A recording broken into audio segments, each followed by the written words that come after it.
2. So I'd now like to call the April 17th, 2024 Longmont Sustainability Advisory Board meeting to order. Can we do a roll call? Yes, Michelle Roth.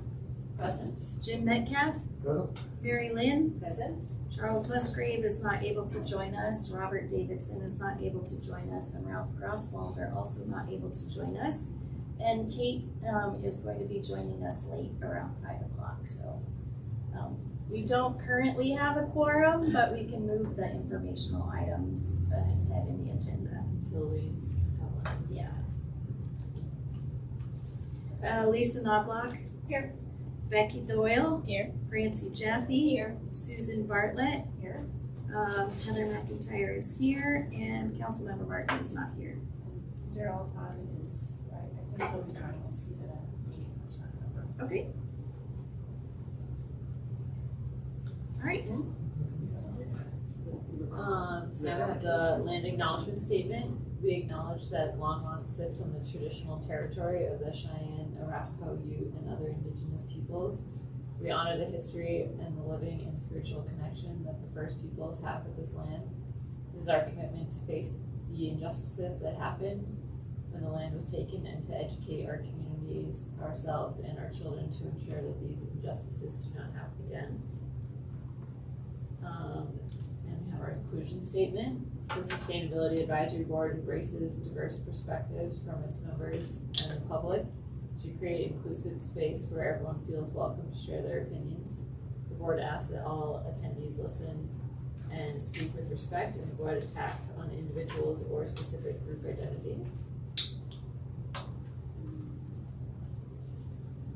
And so we have,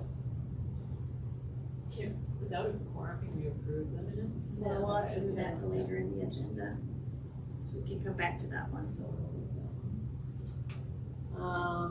So then we have agenda revisions, so. Yeah.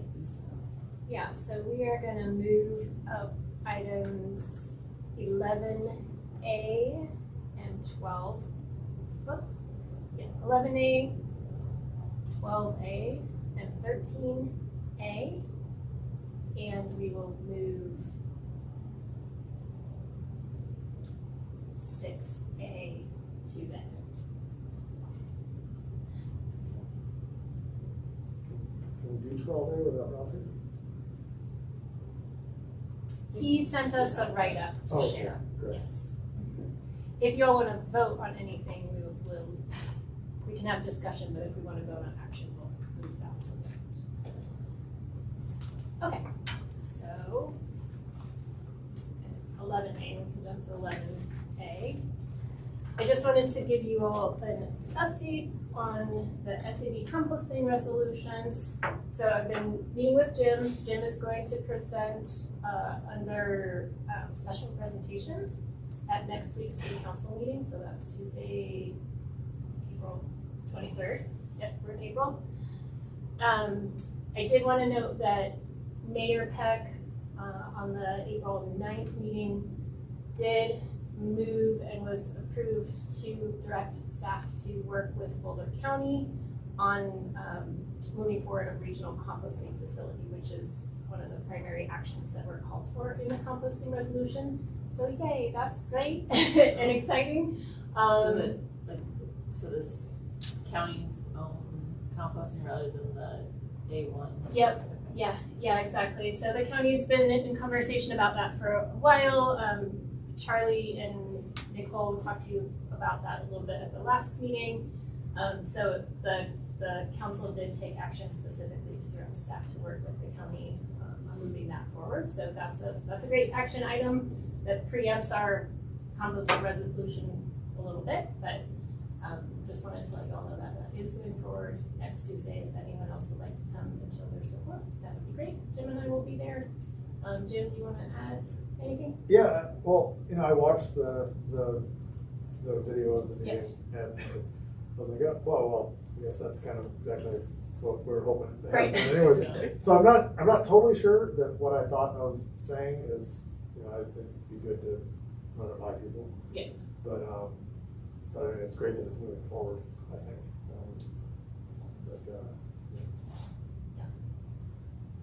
As long as it moves forward, that's good. Right, yeah. Any other questions or thoughts or comments on that? Well, do we know, like, a timeline? I haven't heard anything about a timeline, a specific timeline. I don't know if you've heard anything about staff moving that forward. That would be mostly folks on the, Charlie and folks on the sanitation side of things, but I'll keep you all in the loop on that. I know the county is doing stakeholder engagement, and we shared those surveys with you all if you all are interested in participating with that, and we'll continue to share other opportunities as well. Yeah, and Jen, you and I can touch base. Yeah. If you can just stay, so, yeah. Great,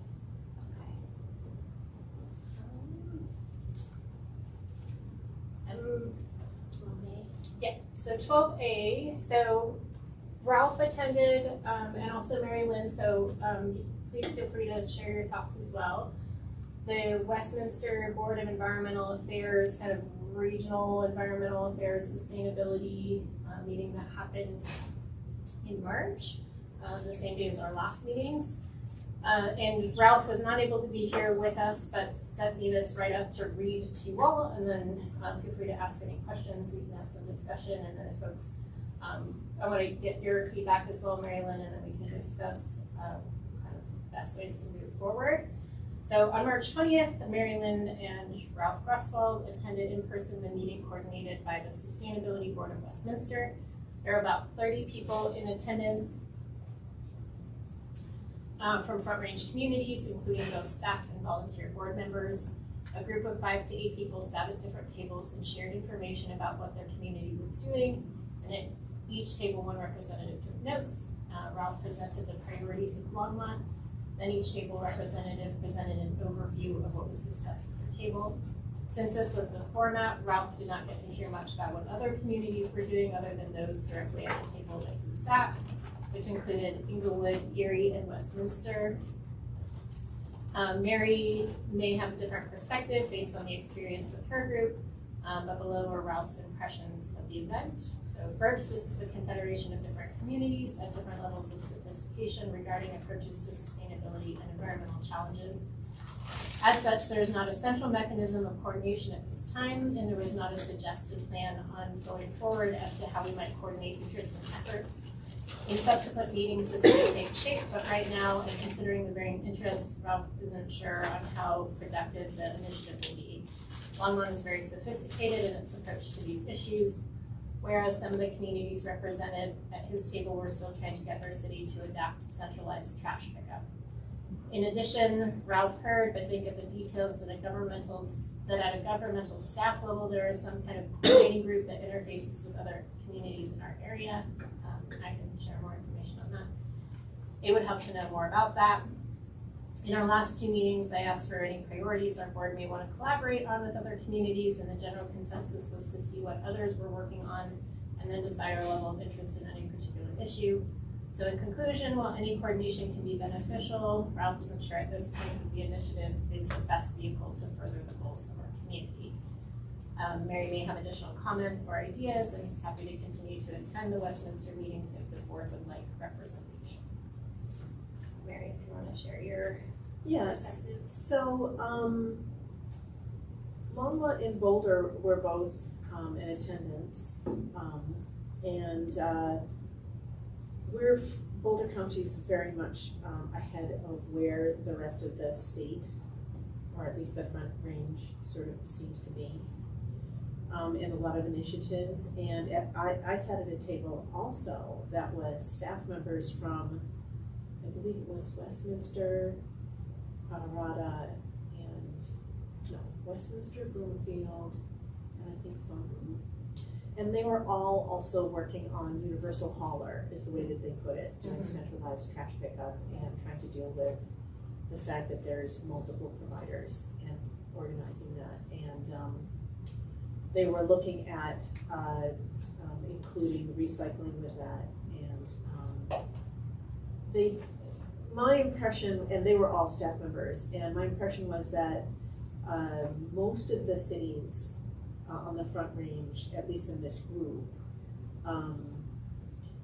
have staff that are handling the things that this board does, and they're understaffed, and they don't even have recycling in a lot of the cities. So I did speak to the folks from Boulder, who are very interested in soil, very interested in new, updated, more sophisticated, more appropriate approaches to measuring sustainability. They said that they believe that it's soil and it's water retention in soil, and that we should scrap carbon because it doesn't make a lot of sense, because we need carbon, and since soil is is the most important carbon sink that we have any contact with, not being a landlocked state, not being near large bodies of water, like the ocean. Water retention in the soil means that there's carbon being retained in the soil, and the soil is healthy, and the soil is acting as a carbon sink. So I thought that was really interesting. My husband Ben came down with me, and he's a farmer, and he was invited to just stay, and they loved having been there, and they loved being able to talk to farmers. So if there's still any recruitment going on for people to be on this board, I think it would be really worthwhile to have somebody here who is working with soil. I think it would be very useful to continue to go to these quarterly meetings, simply to sort of set the benchmark. Ralph was, I think, okay, I'm going to opine. Ralph suggested that we come up with our punch list of most important projects, and that we strategize on them together. And I think that these overworked staff who are trying to get universal hauling, I'm simplifying, kind of gave him the deer in the headlights look. So, you know, Ralph's an entrepreneur, and he likes to get things going, and he's kind of gung-ho. And I was looking at it and thinking, well, it would be worth it to continue to attend and share information, and sort of like help to build the community of information was the most important thing to me. So not necessarily for our benefit so much as for the benefit of the other cities involved. So that's my update. Thanks, Mary, I appreciate that. Councilmember Martin, just to catch you up, we do not have a quorum, so we are moving some things around on the agenda to push informational items up until Kate comes at around 5, so that we have a quorum, so that we can do voting items, and trying to push our presentations a little bit later so she can. Thank you. I feel less bad about getting stuck in the drive-through. No problem. Just wanted to catch you up, wondering why we're at the end of our meeting already. Yeah. I would like to, while we're interrupted anyway, I'd like to ask Mary for a clarification. When you say not think about carbon, are you talking about not trying to have the city reduce its carbon emissions from other sources, or what exactly did you mean by not think about carbon? So I believe, and first off, I think we should ask Jonathan Cohn to come talk to us.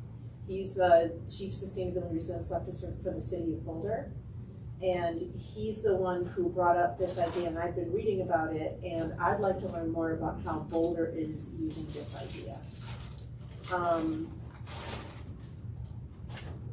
But what is the idea then?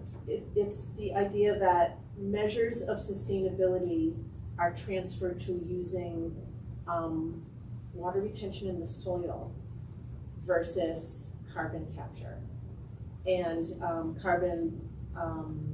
other methods of, as a primary measure of our sustainability. So I would like to learn more from him and see how the city is actually making that applicable. The more I learn about electrification, and it seems to me that electrification causes more fracking because utilities everywhere are building more gas plants to be able to meet the demands of the grid. I think we need to start looking at other ways to understand our responsibility in terms of stewardship with the soil, and looking at other ways to manage our electric demand and electric grid. So I was in a meeting, we are participating in a Boulder County Nature-Based Climate Solutions group. Great. And Brett Concairn from the City of Boulder was at the meeting on Monday, speaking to what you are talking about, and it's not, like, they are pursuing electrification and all the other mitigation measures that we are also pursuing. They are talking about what Brett talks about, and I haven't had a chance to follow up with him, is when we're talking about nature-based climate solutions, from his research and the work that they are doing, that it appears to be a more effective metric to look at soil health and water retention versus carbon sequestration opportunities, because there's a lot of variability in that based on the research they've been doing over the last couple of years in terms of trying to understand the carbon sequestration potential. And kind of the end of the day is we need to keep as much of it in the trees and plants and soil as we can, but that the soil health, the water retention is a better metric in terms of soil health, is my understanding of that. So it's not necessarily scrap carbon entirely as an understanding for how we're doing climate action, but when we're looking at the nature-based climate solution pieces, that's probably a better understanding of the health overall and its benefits to our ecosystems. Thank you. Okay. So not moving away from electrification, but moving away from measuring emissions like tailpipe and gas stoves and. Not even that, but when looking specifically at the opportunity, and again, this is just my understanding based on this brief meeting we had the other day, so I would love to talk to Brett more about that to see what the city of Boulder is doing on that front. But it's looking at when they've really been pushing that in addition to all of the technological pieces and the mitigation pieces, and this would be a mitigation component as well, but valuing more strongly the nature-based climate solutions and the benefit and value that comes from that. But the way that we've been talking about that in some spheres to this point is around carbon sequestration, and he's kind of flipping that to say the more effective metric is looking at soil health and It's probably more economically feasible than carbon sequestration, at least for a long time. That's right. And Tree planting is another big one that folks are looking at along the front range. yeah, that's part of that whole the nature-based climate I solution. forgot that So actually, I forgot that in my report. There are a number of folks, in fact, there's even a office of like tree planting, I can't remember what it's called, in I believe Lafayette or Louisville, I believe it's Lafayette, so. Anyway, yes, so this approach is sort of catching on. Jen, did you have a question? Yeah, I was just gonna say, we had, was it a couple of years ago, guy from Boulder came and gave us a presentation, was that pre? It was right before COVID. Yeah. Yep, and it was Brett Kincaid. Okay. That was right. Yeah. Yeah. And I think like I think a lot of us are rightfully suspicious of carbon sequestration. It seems like it's a way for a lot of large companies to say they're gonna do something without actually doing anything. Yeah. Technology is not there. But I also think that some of the ideas of sequestering significant amounts of carbon through, especially in the high plains tree planting, are not also backed up by a lot of data. And restoring shortgrass prairies and all those other things are certainly there, but I would be interested to hear what they have to say now, because I thought when Boulder presented here last time, my view of it was, I felt that a lot of their strategies are how can we say that we're doing things without actually changing some of the fundamental problems that Boulder has about sustainability. You know, it's unbelievably expensive and everybody has to commute everywhere, and they said, well, if we can just keep our open space, then that's what we're gonna do. So I'd be interested to hear what they've evolved on now. So is he from Boulder County or Yes, Boulder? Jonathan Cohn is with the Chief Sustainability and Resilience Office for the City of Boulder, and he's also a lecturer at the university. Yeah. We also talked a lot about farms, and I cooked up this crazy idea that I called Greater Bug, because Denver has Denver Urban Gardens, and I wanted something that had bug in it. And I thought, what if we collaborated across Boulder County to create an urban garden program? And he thought that was a great idea. So I think that there is an opportunity for collaboration right there. And I mean, I'm always using, start at home. My own example, we live in a quarter-acre lot that is just like, it's wall-to-wall food growing. And mostly perennials, trees, and so forth. And I would love to see us really focusing on using the soil that we have, you know, with the greatest impact that we can, everywhere that we can. And you know, because of my background in communications, I really think that that's the best way to sort of like get people passionate about the soil and sequestration and trees and fruit trees and whatever it is to have projects like that go. So.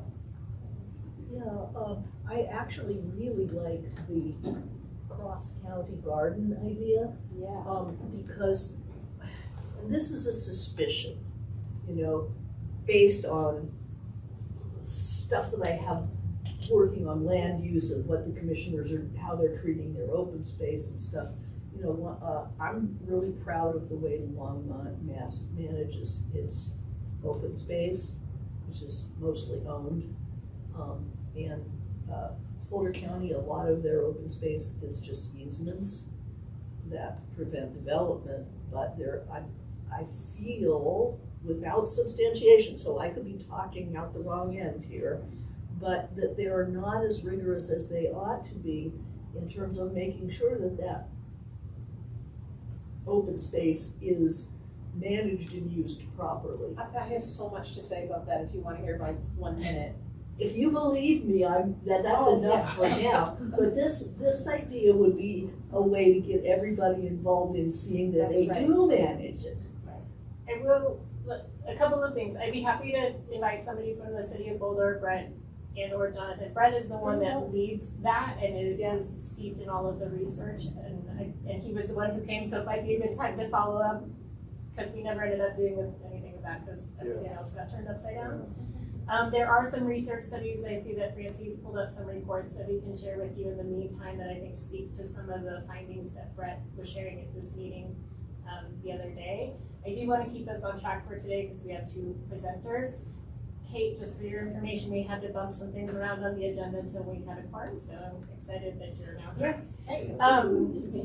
So my understanding though, one, there is also Growing Gardens, which is the countywide urban gardening initiative. I can't speak too much more to them, but if that's something that at some point there's interest in pursuing. Oh, we did a staff tour of Growing Gardens in Longmont, and they seem happy to do that, so that could be an opportunity. Yeah, and that's my background. I worked for Denver Urban Gardens for a long time, so I'm happy to share some of that as well.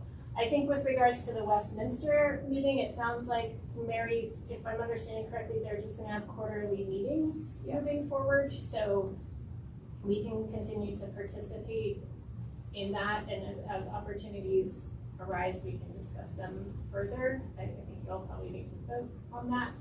And then there is both a regional quarterly sustainability group that is staff across the Front Range. We get together quarterly, we share information, we talk about different projects. We always look for opportunities for collaboration, and then there's also a Boulder County group similarly. So I stay in pretty good contact with a lot of folks in the county and along the Front Range. Well, because we had the last meeting, actually, I'm not sure when our next meeting will be. I'm wondering if we missed. That last one was just in March, so our next one will be probably June. Okay, or May, I'm not sure. Anyway, I was just thinking that if you're already having a staff meeting, Lisa, it was staff people, a lot of that meeting with staff people, should we just combine them? But potentially, that would be a decision for the broader Front Range group as well, so that I'm happy to check in with folks. Our next meeting actually, I think, might be this week or next week. Do y'all want to vote on continuing to at least participate in the quarterly meetings? Well, we already voted to do it last time. Do we have to change that status? I don't think we do. I guess so. I mean, I'm happy. I don't have any to attend. objections to We just, we'll just force whoever's new on the committee, the newest person to have to do. All is told. The longest, so that would have to be me then. Okay, so with that, I want to go ahead and jump back, if it's okay. Should we just do the 13A quick and then go back? Since we already moved that one down. Oh, sure, yeah. Councilmember Martin, I just put on here the code of ethics that was shared. I wasn't sure if there was any more context or anything that you wanted to share with this group. Hopefully you all saw the email that went with that, but. Yes, Ralph, it's a pity he's not here, but he asked whether the changes would made members of this board liable if somebody objected to a city policy. And he is putting together a long researched statement in answer to that question. But his off-the-cuff answer, which is all I have at this point, is that there's nothing in there that could make any of you any more liable than you already are. Which was, kind of a Eugene sort of an answer. But, my I'm not a lawyer answer is that the city council or the city manager or the chief of public safety are the authors of actions that could potentially, make somebody say they've been harmed. And I doubt if Mr. May will find that this board or any advisory board is powerful enough to be liable in any significant way. But that was under the I'm not a lawyer disclaimer. Just to let you know, Eugene May is the city attorney. Oh, sorry. Okay. Chair Roth, I will turn it back over to you. Sorry for the jumping around. So we'll get back to number 6. Okay, so approval of minutes from our last meeting, which is March 20th. Does anyone have any changes or corrections that need to be amended? Do I count as, because I wasn't there, am I right that Yeah, I can't same. vote to? Yeah, both of you We can. can As still board vote? members, you can still So vote. if we trust these two, that it's okay. Well, if you watched the video. Yeah, there we go. Yeah, I'm sure you did. Yeah. I just read the minutes and it was fine. So it's in line to the motion. I'll move to approve the minutes. That's it. Seconded? Yes. All those who approve. Thank you. All right, so then we'll go to number 8. Yep. So, first we have transportation mobility plan. Yes, hi. I'm Phil Greenwald. I'm the Transportation Planning Manager with the city. And I always preface that by saying I manage the longer range pieces of transportation. So if you have problems with a traffic light that doesn't turn green quick enough, I can pass those on to people who know it better than I. But I do more of the long range piece of this, and that's why we're really talking about the transportation mobility plan tonight. And more of that long range outlook. But you'll see some stuff is coming up pretty quick, so we'll talk about that as well. Yes. Oh, sure. Go on around here. How wonderful it is to see something happening quick. It's gonna be fun. Yeah. It's gonna be too quick, though, watch. I don't care. We'll work it out. So the mobility plan is really about more of that idea of, let's start planning in 5 to 10 to 15 year, 20 year increments. We are doing a lot of things that we can talk about later, and we're happy to come back and talk more about the projects that are going to impact you in the next 1 to 5 years. But this is really about talking about further out, looking further out. And tonight we just want to talk about the kind of the project overview for the transportation mobility plan. TMP is what we're calling it, so that's kind of a standard across all the different jurisdictions. So that's been nice to just have people reference it back. It's kind of a comprehensive plan for transportation. We also want to talk about community outreach and existing conditions and the next steps. So hopefully you can bear with some of that, and we'll have plenty of time for questions, I hope. So a little project background. We talk about the transportation mobility plan as far as what's its history. And a lot of it is talking about the idea that we've been actually planning transportation since 1871, right? I mean, the people who put the city together did a great job, I think. And maybe there's lots of debate about that, but they did a great job of putting the streets together, building that grid system, that original mile piece. We built onto it. The people who came after it built onto that. there may not have been a specific transportation plan with that, and so that didn't really happen until 2005 when we started talking about multimodal and how things integrated with land uses. So that first plan in 2005 was really the first foray into that, and so I got to be here to do that as well. So I've been here for 24 years. So just to give you a little history of where I'm coming from this. Our most recent plan is the 2016 Envision Longmont plan.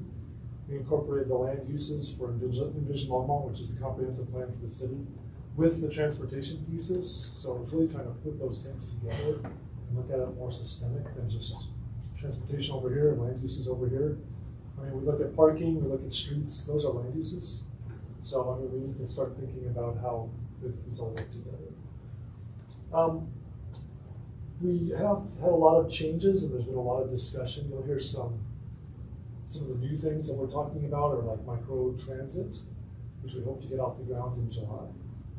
Which is soon. That's kind of pretty soon. Yes, right? that's what I thought you were going to say. So those kind of things weren't even a thought in 2016. Well, they were a thought by somebody, but Not more, here.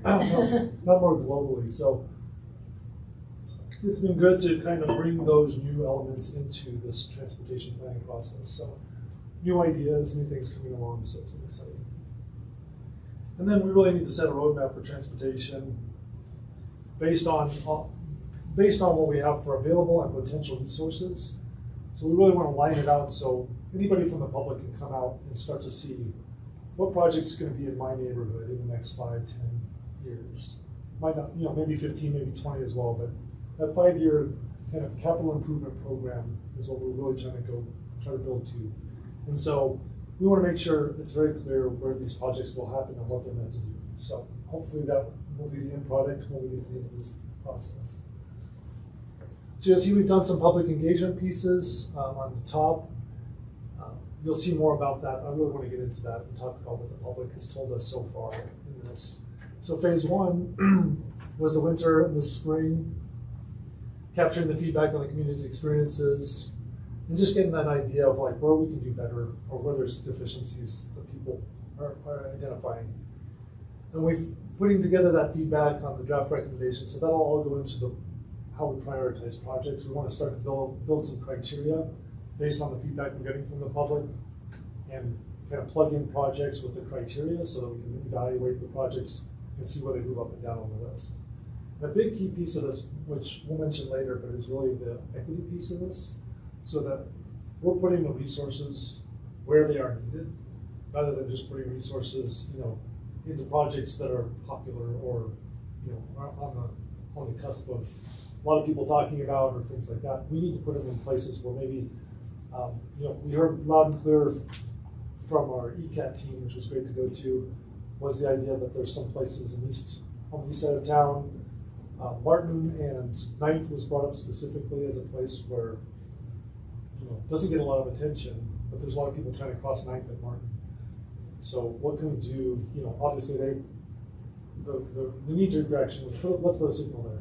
Let's see how this goes through, and we'll see if that makes sense or not. Maybe it's a better crossing treatment just for pedestrians, so we don't have to stop the pedestrian and stop. We can have the pedestrians just go through without having to stop. We can put something like these flashing signals there and just stop traffic that way. Anyway, I get too excited about this, so just give me the boring eye look or whatever, because I love talking about this. But the project, existing state of transportation in Longmont, vision and goals, we're putting that together now as we speak.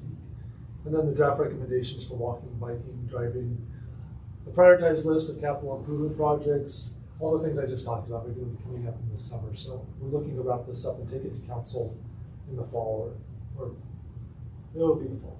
It won't be later though. We want to be quick. It says winter, but we're going to be quick. Yeah, so there's a word I don't see here, which is community education, because, you get a lot of letters complaining about bicycles riding in the street. Like they assume that because there's a lane for bicycles in some places, that somehow bikes aren't allowed to be in the street because streets are for cars. And that, of course, is wrong. But there's only two things we can do about that. You know, we can complete the bike network, so you never have to complete Yeah. the bike network. Or you Which can is make, almost impossible. which is almost impossible, exactly, or you can put people I back think of into going it. out my driveway, right? How do I? Right, I a have to go to a street. 1968 mindset where a bike is a vehicle and you better treat them that way. Right. You know, and because people seem to have forgotten that. Yeah, I mean, that's a great point of the whole thing is to start setting up that education. And the other piece that we're not going to talk about directly tonight, but it's going to be kind of the background piece of all of this, is the council has adopted Vision Zero. So the idea that 0 deaths are the only accepted number that we can have of people dying on our roadways or walkways or whatever, any kind of travel mode, we don't accept any deaths.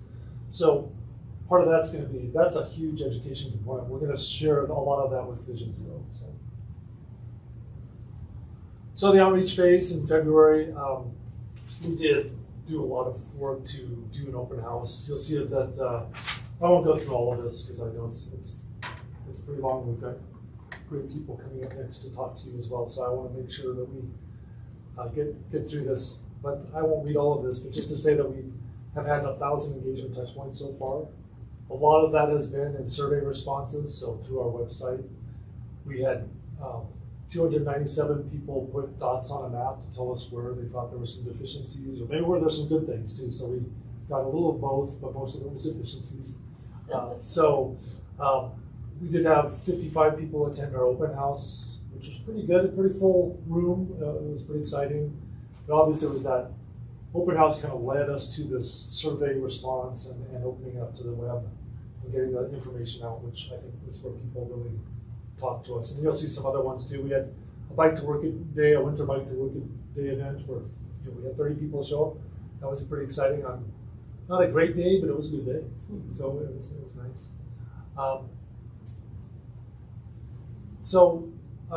This just kind of reiterates a lot of that information that we were reaching out to the general public. We did the social media piece. We've got a lot of stuff on Engage Longmont. So if you do get a chance, go to the Engage Longmont website. We're the first thing on the list there, so that's pretty exciting. We've talked to a number of groups. We still need to do a better job with our Center for People with Disabilities. Unfortunately, that day we were going to meet with them, and why it's still on this list was the same day that Representative Magoo's came and gave us a giant check for $1 million for microtransits. So that's exciting. Yeah, we scheduled a CPD. Yeah. But that was unfortunate.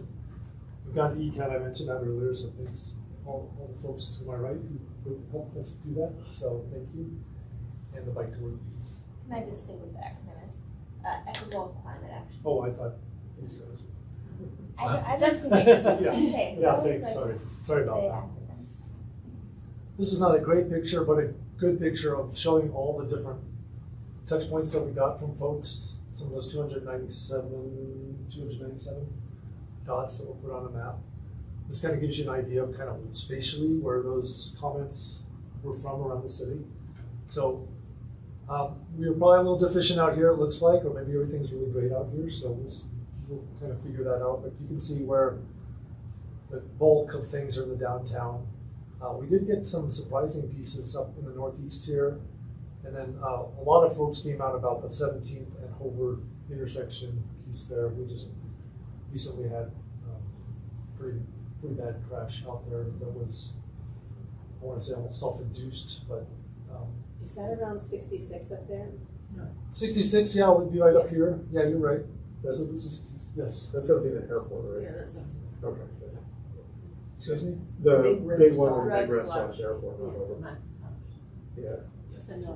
Oh, did I say over? Yeah. I'm sorry. Yeah, so 66 is gonna be- there's been some pretty big concerns out there with Westview Middle School and those kind of things out there. So it makes sense. A lot of stuff at 119 in Hover down here too. We're going to be spending a lot of money on that intersection the next 2 years with the CDOT help to improve that too. So there's a lot of fun things going on. I'm So not if gonna- I could just put one thing on the previous slide, that those pale Oops. spots out at 119 and County Line Road, there, yeah, there's a lot of people who are unhoused or staying in the extended stays that are out there and stuff, and they couldn't come in for the charrette because you can't get there Right. here from there. Right. So I would, maybe deepen those dots just based on anecdotal evidence. Well, another reason why we went out to the web, The downtown blog, what's the northern terminus of that? What's that street? I'd say it's about 11th Avenue, probably right here is 11th. And then it goes down to about 3rd, or is that around 1st? It goes down to about 1st, yeah. And then Martin's right here, or Boston's right here, so yeah, it's pretty close to 1st. And is that parallel road Pike? Here's Pike down here, yeah. Oh, I'm sorry, This one's Kent Pratt that's Boulevard. Kent Pratt, okay. Yeah, so you can imagine a lot of comments about congestion in here, so. One interesting thing is that congestion really does help with crashes. It reduces crashes, so there's a lot of issues with 66. trying to balance all these different things. 66 as well, right?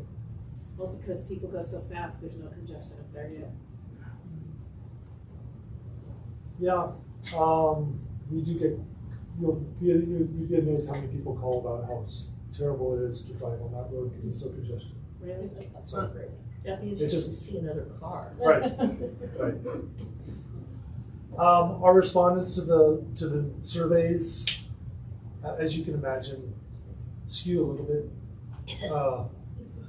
because of just how we've done it, basically with computers. It's been computer based, so you have to have access to a computer and to the internet, and so we do get some of these people who, our highest number of respondents earned over $150,000 per household. The 35 to 44 group was the biggest number from the age group, and then white obviously was the most dominant folk or group that responded to our survey too. So we're doing more of that outreach now, where we're getting out to different groups because we've seen kind of what we've done as a cross section, and we're trying to pair that and tie it more into our makeup as a city to better understand that. You can probably imagine that a lot of folks, I think this is going to be the thing where you go, yep. Most people drive alone or with family members. 77% bicycling, 14%. We have a pretty good bicycling community. But this is pretty low. And so I'll let you look at the other things as well. What are the biggest challenges associated with walking or using a wheelchair in Longmont?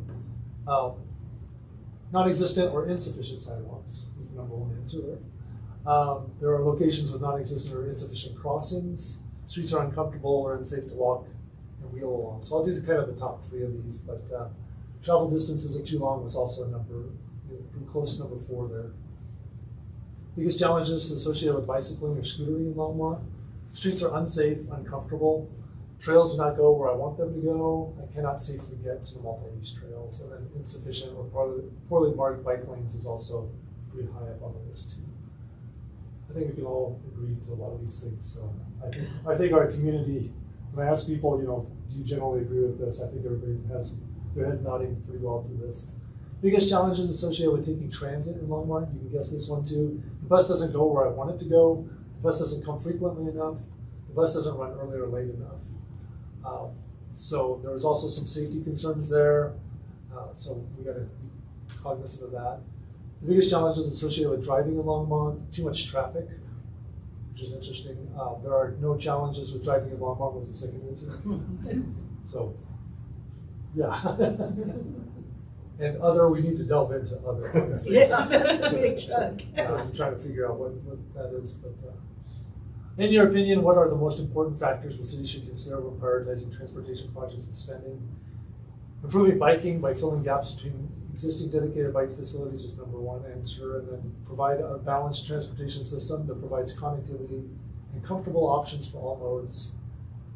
Yes. Improve traffic flows and reduce traffic congestion, which is interesting because we just talked about those challenges. Improve biking by adding more dedicated bike facilities. So, interesting. These are the key themes. So I probably should just skip right to this one because this is really the one where speeding is an issue. They'd like to see more enforcement. Most people would like to see more enforcement. We hear that all the time, I think, too. Support and desire to be inclusive of all modes of transportation, so really giving that choice to people so they can choose different modes of transportation. Yeah, as they make sense, because right now it seems like one mode makes sense and not others. I like Again, The sad Yeah, the sad bus. bus. Transit options are inadequate. This is true. We're hoping that microtransit helps fill some of those gaps for the city, because what it's really meant to do is, where there's not good transit, get you a chance to get those first and final mile connections. Phil, can you just talk briefly about what microtransit is? I'm not sure that everybody has. Yeah, an shoot, understanding. yeah, I do have it. Just briefly.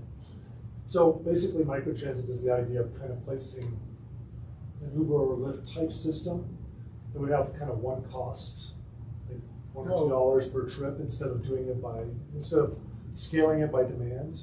It would just be a fixed cost on that.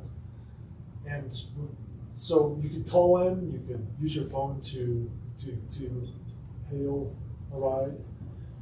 If you use a phone, basically any language that you speak will be translated into the request. So we have that capability with the city as well. We have a broad language based piece where we can take a call in almost any language. So within 15 minutes of doing that ride hailing piece, one of these vans, and I should have brought a picture, but it's basically a 6 to 8 passenger van. It's branded with the city logo. We'll get a great name. We'll go out to the public and try to figure out some great names for this service. But within 15 minutes, this van will come within a couple blocks of your house. And so you may be asked to meet it out with some other people, and you may have to share a ride. And then within 15 minutes of being picked up, you would be taken. You may have to drop off people at different places too. It's almost like a carpool type piece, but within 15 minutes you reach your destination. So, and they may not be able to take you all the way across the city, but they may be able to connect you with existing transit services. They're not going to be able to take you anywhere in the whole region and take you within the city of Longmont. So we're looking to expand that, because we're getting a great new mobility hub at 119 and 925 in a couple months. CDOT's putting that together, or building it, and once that's complete, we'd like to get people out there, because there's a great bus service directly to Denver and directly to Fort Collins on that. So that would be wonderful to get out there. Thanks. Sure. Lack of safe bicycle facilities. I'm not sure about the skull and crossbones. Again, I might have to talk with my consultants about it. I do like that happy bus. So with the lack of connectivity in the bike network, so you hear a lot of bicycle themes here, but people want to be able to bicycle better across town. This is kind of interesting. These are regional travel patterns based on connected vehicle technology. So when your car has a built-in navigation system, you're giving information to the world. In case you didn't know. Yeah, in case you didn't know. We used to use the phones, which I thought was a lot more interesting, because you'd get walking data, bicycling data, car data, bus data kind of things, because you could tell when a bunch of phones were the same unit kind of moving at the same speed in maybe a bus. But Have you seen that guy who uses his phone GPS to draw dinosaurs with his bike? oh yeah. On Strava or something like that, or is it? Yeah. So we found out that a lot of folks go in between or come from Boulder, or the Boulder 119 corridor. So great that we're going to build bus rapid transit in the next 2 or 3 years along that corridor. Certainly I can come back and chat more about that if you want. A lot of folks coming from North Weld County, which was interesting, and from South Weld County, and then Larimer County. So that's a lot of the folks that are doing regional travel into our town. And when they show up in town, they primarily go to the southwest part of town for those regional trips, and even to the north part of town, which is interesting. And we found that a lot of folks we thought the downtown would be more of a destination for regional trips, but I think what this might be looking at is more commuter times. And so this is work trips, more likely. So is it going to pretty much to our tech corridor, Yeah. our little Yeah, I think so. Silicon Alley, whatever you call it? Yeah, that's a great name. Here's some interesting information too, that 70% of the trips that start in Longmont also end in Longmont. So we've got a lot of internal trip making being done, and when you see kind of what happens here's kind of where we're traveling. A lot of internal southwest to southwest internal trips, a lot of southeast, southwest trips. You can kind of see what's going on there. Here's the biggest number though that I think is really telling of Longmont. It's almost 80% of the trips in Longmont are between 1 and 5 miles long. So if we could get people on bikes, if that was more comfortable, if we could get people into this microtransit, which I think is going to be very comfortable and convenient and safe, those could really start to take over a lot of those trips, walking trips, and other pieces like that. But I think this really points to the bicycling piece. 11% of the trips are less than 1 mile, so clearly walking trips that can be made there. And there are no trips downtown. That's what I always wonder about this. This seems to just show people rotating around the downtown, and I'm like, But not going to the that downtown. doesn't make sense to me. But I've had a lot of questions to our consultants about the reliability of this data and how we can get better, put some more layers on top of this. This is from Streetlight data, which is they've been forced to move away from the phone-based piece and go to this connected vehicle, which is more open source data, so more open data. Yeah, I'm doing the same thing, Becky. So, yeah. How much of this is deliveries? That's a great question. I don't know. Like Amazon, pizza, Grubhub. I think they're trying to stay away from that component and go more to private vehicles and not commercial vehicles with this data. The Grubhub would still show. All Yeah. important. Yeah, Grubhub would steal the soft show. Yeah. I think it's really important information to have. Yeah, what I did today was, I'll be honest with you, is I gave my consultant, I couldn't pay my consultants to come to every advisory board for the city. So I'm kind of in their place, so I apologize for not having all the info that behind this data, but we'll get it for you. We can get that. And cleaned That's a up. big one. Yep. So the roadway network, I think you pretty much realize this, but it's kind of good to see is the different speed limits that we have and the different types of collectors, arterials, and different our roadway network basically and how it's operating or how it's operating today. One of the big components of Vision Zero is going to be to lower speed limits, quite frankly. So come into town and you see a thing that says, unless otherwise posted 25 miles per hour, it's probably going to go down. And we'll probably look at all our streets. So this will be a great baseline to start from. Yes. Is there going to be a significant amount of traffic calming involved? Like I live off 21st, and I know it's 35 miles an hour, but people from Hover to Francis, people just drag race down that all the time because it's this big, open, straight street. Well, And I know that one of the earlier slides had people wanted more enforcement of speed limits. It seems a way to not have to have more people out giving tickets and a way to slow people down is just to make the roads a little windy. we are, actually 21st is a great example because we're talking about, quite frankly, taking away a lane Yeah. in each direction and making No reason it, for taking that lane and on the outsides in both directions and making that into a buffered bike lane. Yeah, because it seems like with traffic calming, you can make easier paths for people to walk and bike and everything. Yeah. You slow people down, and yeah, it seems like it's a way to accomplish a lot of those things without having to necessarily rely on just giving people a bunch of tickets. Right. We're also looking at a number of places for new roundabouts. Yeah. So that's become very popular as far as being able to slow people down and entryway features and all that good stuff that really kind of build on the community. That could be a heat island mitigation Yeah. piece too. And I think one of the big barriers for walking, especially in the summer here, is just how little shade there is if you're trying to walk somewhere. Yes. That's And it seems like having calming features like nature features and more trees. green buffers and trees, things that can damage cars, slow them down. Yeah, one of the things we made sure of to be in the new standards, well, this is standards long a number of years ago, was to make sure that every new sidewalk built in town was detached, so that you had a tree lawn where you could put trees, and we'd be responsible basically because it'd be within the right of way. So Yeah, that's great. Yeah. Go ahead. Sorry. When Jim says traffic calming, I know that what you mean are physical barriers. I've looked at how Vision Zero has played out in cities that have had it for a long time, and unfortunately, they seem to be very heavily focused on surveillance. And what's happening with that data is no bueno. Now the companies that have developed these cameras have also developed the AI analysis and the automatic tickets that remove people from the any part of the process. So there's really no judicial review on it. And the evidence seems to be that when people live in an area where there's more cameras, they feel less secure because it's more alienating and they feel more paranoid. And I would rather see, as much as possible,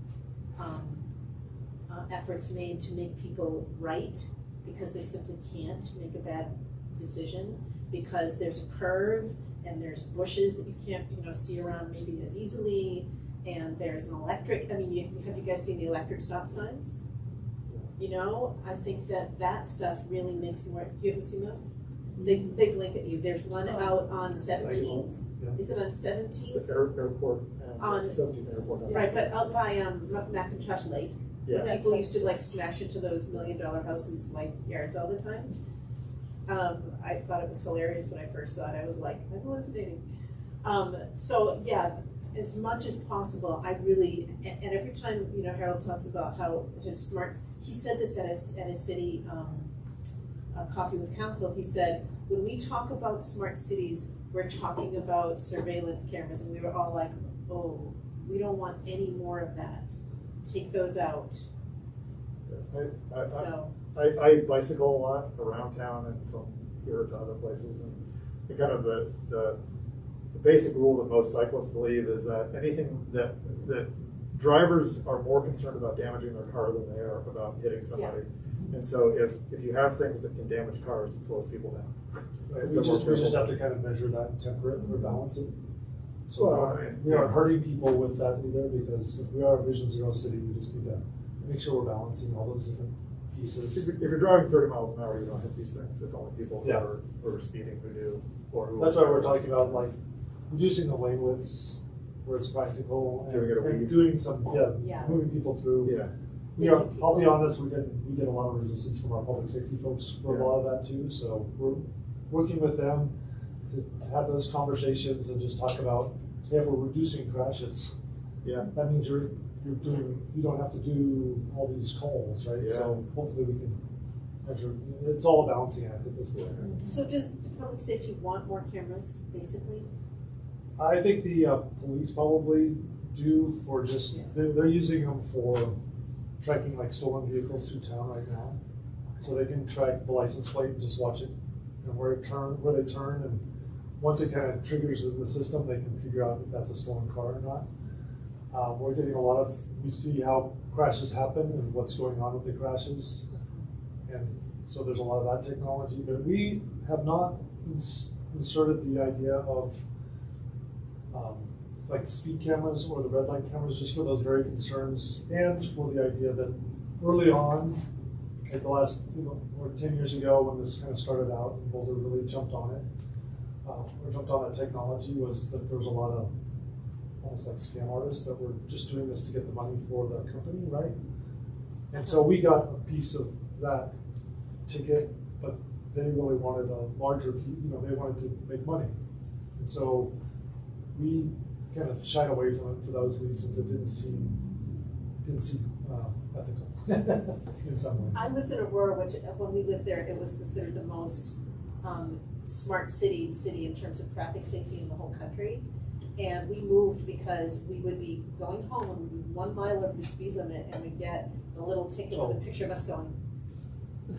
And it was just so horrible. And we were like, this is really unnecessary. We get perfect driving records. So. I think what we're looking for is maybe red light running cams, because that's part of the safety issue. And if we can, and there are more crashes, rear end crashes of those, but the severity of the crashes are reduced when we have a red light camera. So that's part of that Vision Zero aspect. We'll need to work with all the different departments to make that work. Yeah.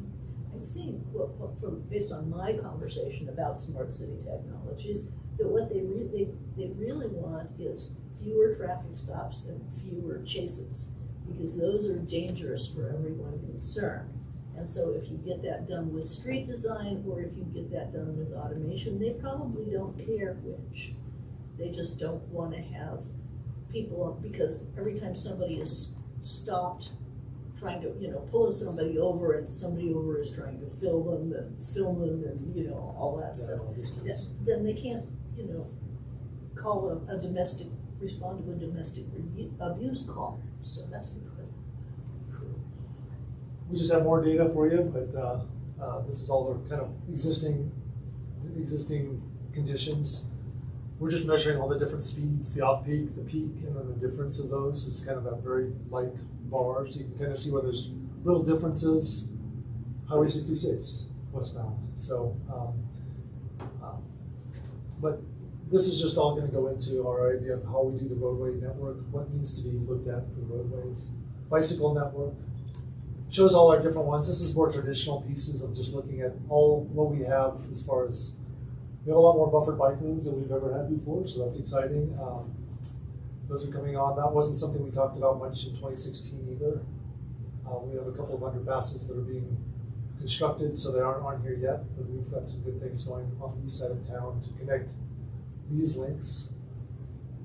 Pedestrian network, we really just wanted to see where we have missing sidewalks based on that sidewalk issue of not connected, and we think we do a pretty good job of connecting.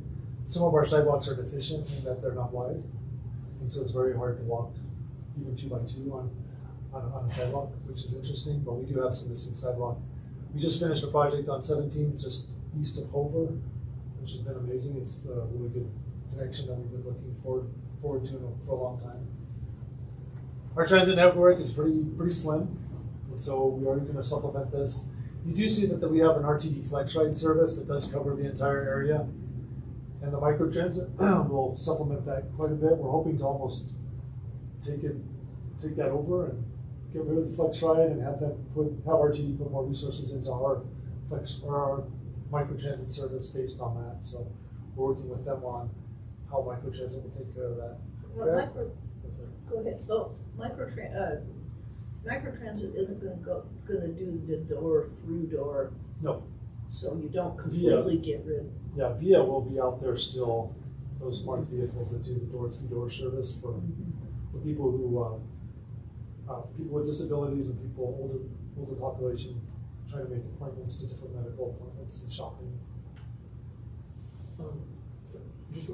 I remember this from a previous meeting, we talked about the different routes that the buses go in town, and that it's actually, because it's part of RTD, the city has limited kind of say in how the routes are arranged. Am I remembering that correctly? Yes, and that's absolutely correct. do we have an opportunity to try to work with them to make them less sinuous?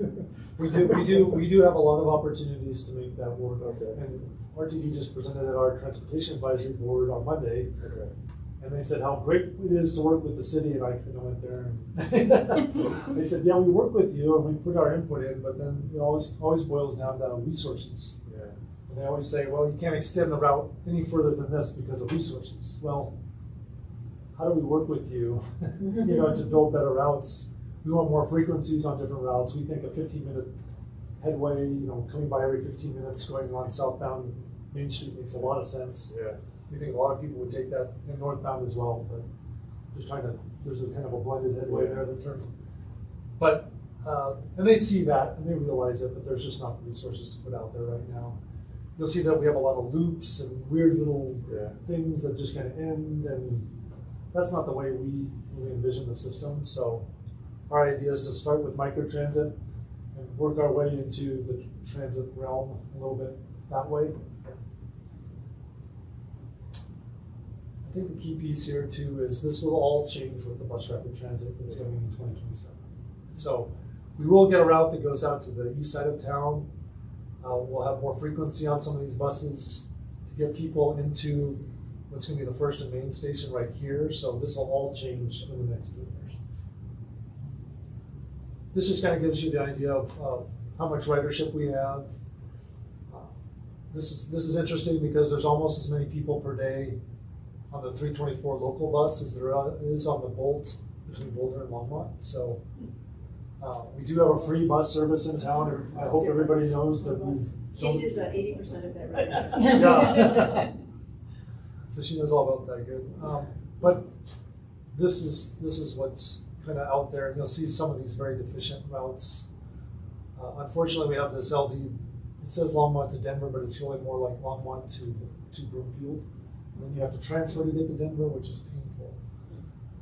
Here's our flex route, so this carries, these buses do pretty well. This is the bus that comes from Fort Collins.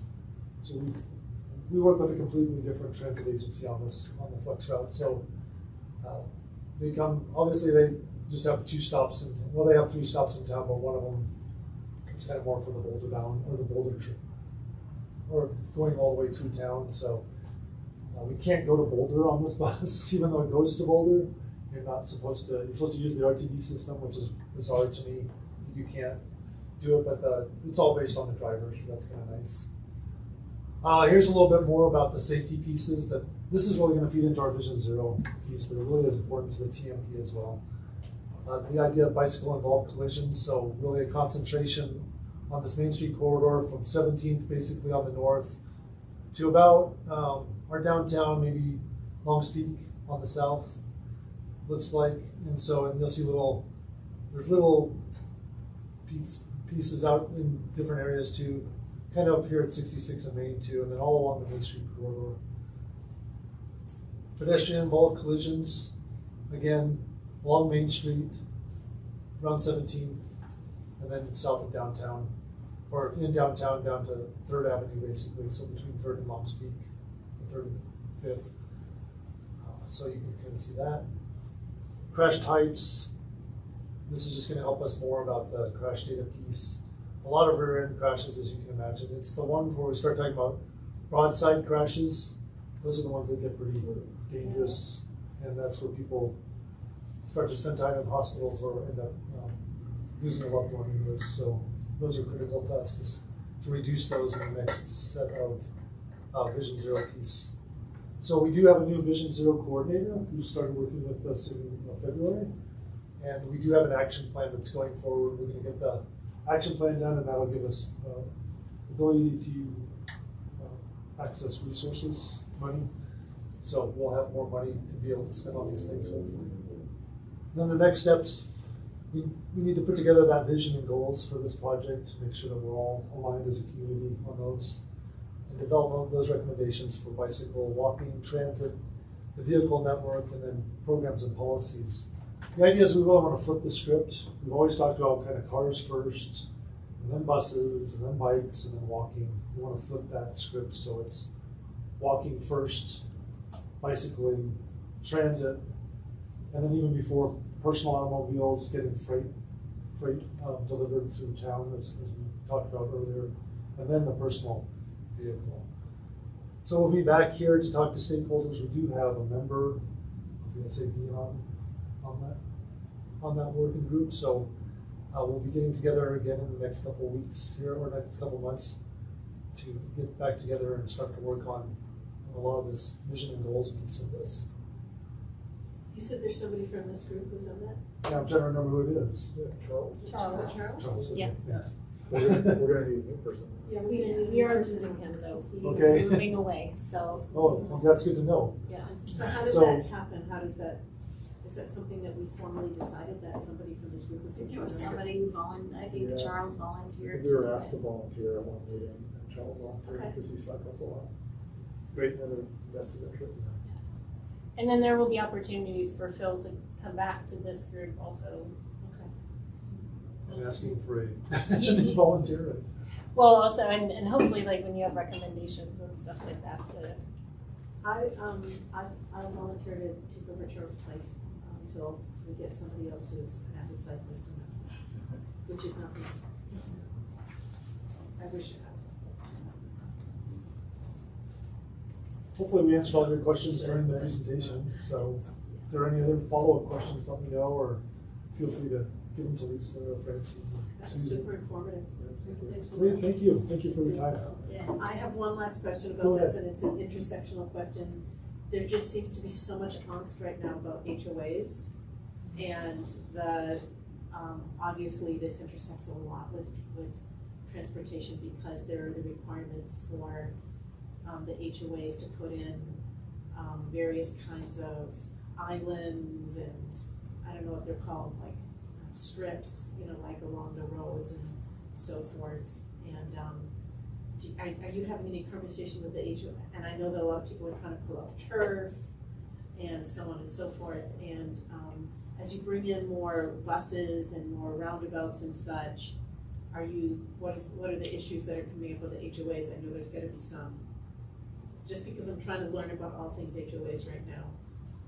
Yeah, I'm not hearing that as much. So Okay. most of the issues with HOAs right now seem to be allowing for accessory dwelling units and more density within subdivisions. So that's what we're really dealing with HOAs is how do they change their rules to be able to allow that? Because we have rules in the city that allow for it. And anybody can do it until you get to that HOA level of politics. And so that's the point that we're really struggling with right now. Is it going to change? It's also going to change parking too. And then again, a lot of that open space that they have in the HOAs, again, like I talked about, like the mowing strips and so forth, a lot of that stuff's going to have to be taken up to put more parking and such, right? Well, we're actually we're going to get rid of parking minimums. So we're not going to, as a city, force folks, and this is even new to our council member because we're going to bring back 2 resolutions now instead of just the one. Because our internal working group of city departments came up with the idea that maybe parking maximums, maybe we're ready for parking maximums only. Oh, yeah. So they're going to get rid of parking minimums. So we're going to bring that to council May 14th. So I snoozed around and found out who was nervous about parking minimums. Okay. So you wouldn't doubt them, but yeah. So I'm glad that you're convinced. Yes, we convince folks. Yeah. So we're going to get rid of all parking minimums, so the city will no longer say you have to put in this much parking for even multifamily residential. We're going to let the developers tell us how much parking they think they need. And if we see that it's going to impact surrounding neighborhoods, then we're going to make them do a parking study to prove to us that that's what's needed. But we're going to put caps on parking from here on out, and so you'll see that. Are you sure that's what the public wants? Because I've heard people come, I've heard a whole neighborhood come to the Coffee with Council, I think it was the last one, and they were completely freaked out because there was no parking in their neighborhood. There was no place for them to park and they couldn't believe it had been designed that way. I understand that this is very popular in civic planning right now and in transportation and energy policy, but I don't think it's what the public wants. Right, we're having lots of conversations. So It also has come up in my neighborhood in multiple instances. They want to put in slant parking, people said no. There's been instances of trying to put in developments where there was only like, I don't know, 20% of the housing in that, the housing units would actually have a parking space, which would cramp the neighborhood. I'm just really concerned about this. that's very understandable. I think that's why we got to the place where we did with our city staff, because there was this huge concern. Every time that we try to bring data to the conversation, we hope that helps. But obviously there's that perception that that's not going to work. And so we're just trying to get through that perception level with data. And so trying to prove to folks that really a lender won't give money to a development that can't prove that it has enough parking. And so What is a lender? a lender, excuse me. Oh, a lender, There you go. okay. Yeah, Okay. a bank will not lend dollars to, especially in cities like Longmont, that they perceive as not having great transit yet. And so what we're trying to do is supplement these gaps with better transit, and we're hoping that people can actually make that next step of, do I have to own 3 vehicles or 2 vehicles or even 1 vehicle for my family to get around, or can I do it in these other ways? And obviously, if you don't have great transit and bicycling options, a car is your only way, and you got to store that car somewhere. So it's all those conversations that we're trying to have with folks. And so places that are not very transit rich, we may have to look at that parking differently than places along the downtown core where we have lots of transit, walking, and bicycling ability. There's, I think, another thing, which is that for new developments, our planners will make sure that the street design and the path design and the greenway connectivity and all of that are gonna automatically be an improvement over how things are in the old neighborhoods. And you know, they can require, as long as our code is clear enough, Right. and we're working on it, aren't we, Phil? You know, that we won't have to fight with the HOA that comes after because it's already gonna be right. And an HOA can't tell us, or can't tell people how to park. I don't think that's, or how many parking spaces per. I don't think the fights with the HOA, I think it's the people who move there and they say, why is there no parking in our neighborhood? We didn't realize this ahead of time, this is a huge problem. The specific thing that was said by these folks there, I can't remember the name of the development, it's up by 66 and it's townhomes. And they said, our driveways are just on-ramps into the garage. There's no place to park a car in the driveway and there's no place to park cars on the street. And the development behind us, they're planning and putting in, you know, as dense as we have with less parking available. And I don't think that people want that here. And so when you say new developments, A, what new developments? We're running out of land. And B, it seems like there's an awful lot of remediation that has to happen right now because things happen without people being really adequately surveyed. Yeah. So, sorry to cut off the conversation, but we do have another presentation that I want to get to. So, but if you all have other thoughts, please feel free to email myself or Phil, and I'll coordinate with Phil on when he'll be able to come back later in the process. So, thank you. Thanks, Phil. Thanks, very informative.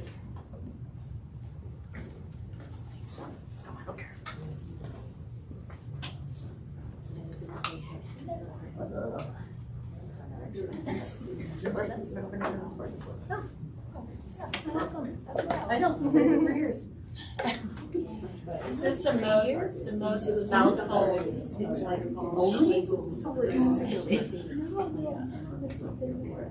Just 3 years, almost a decade. Moved from Central View. yeah.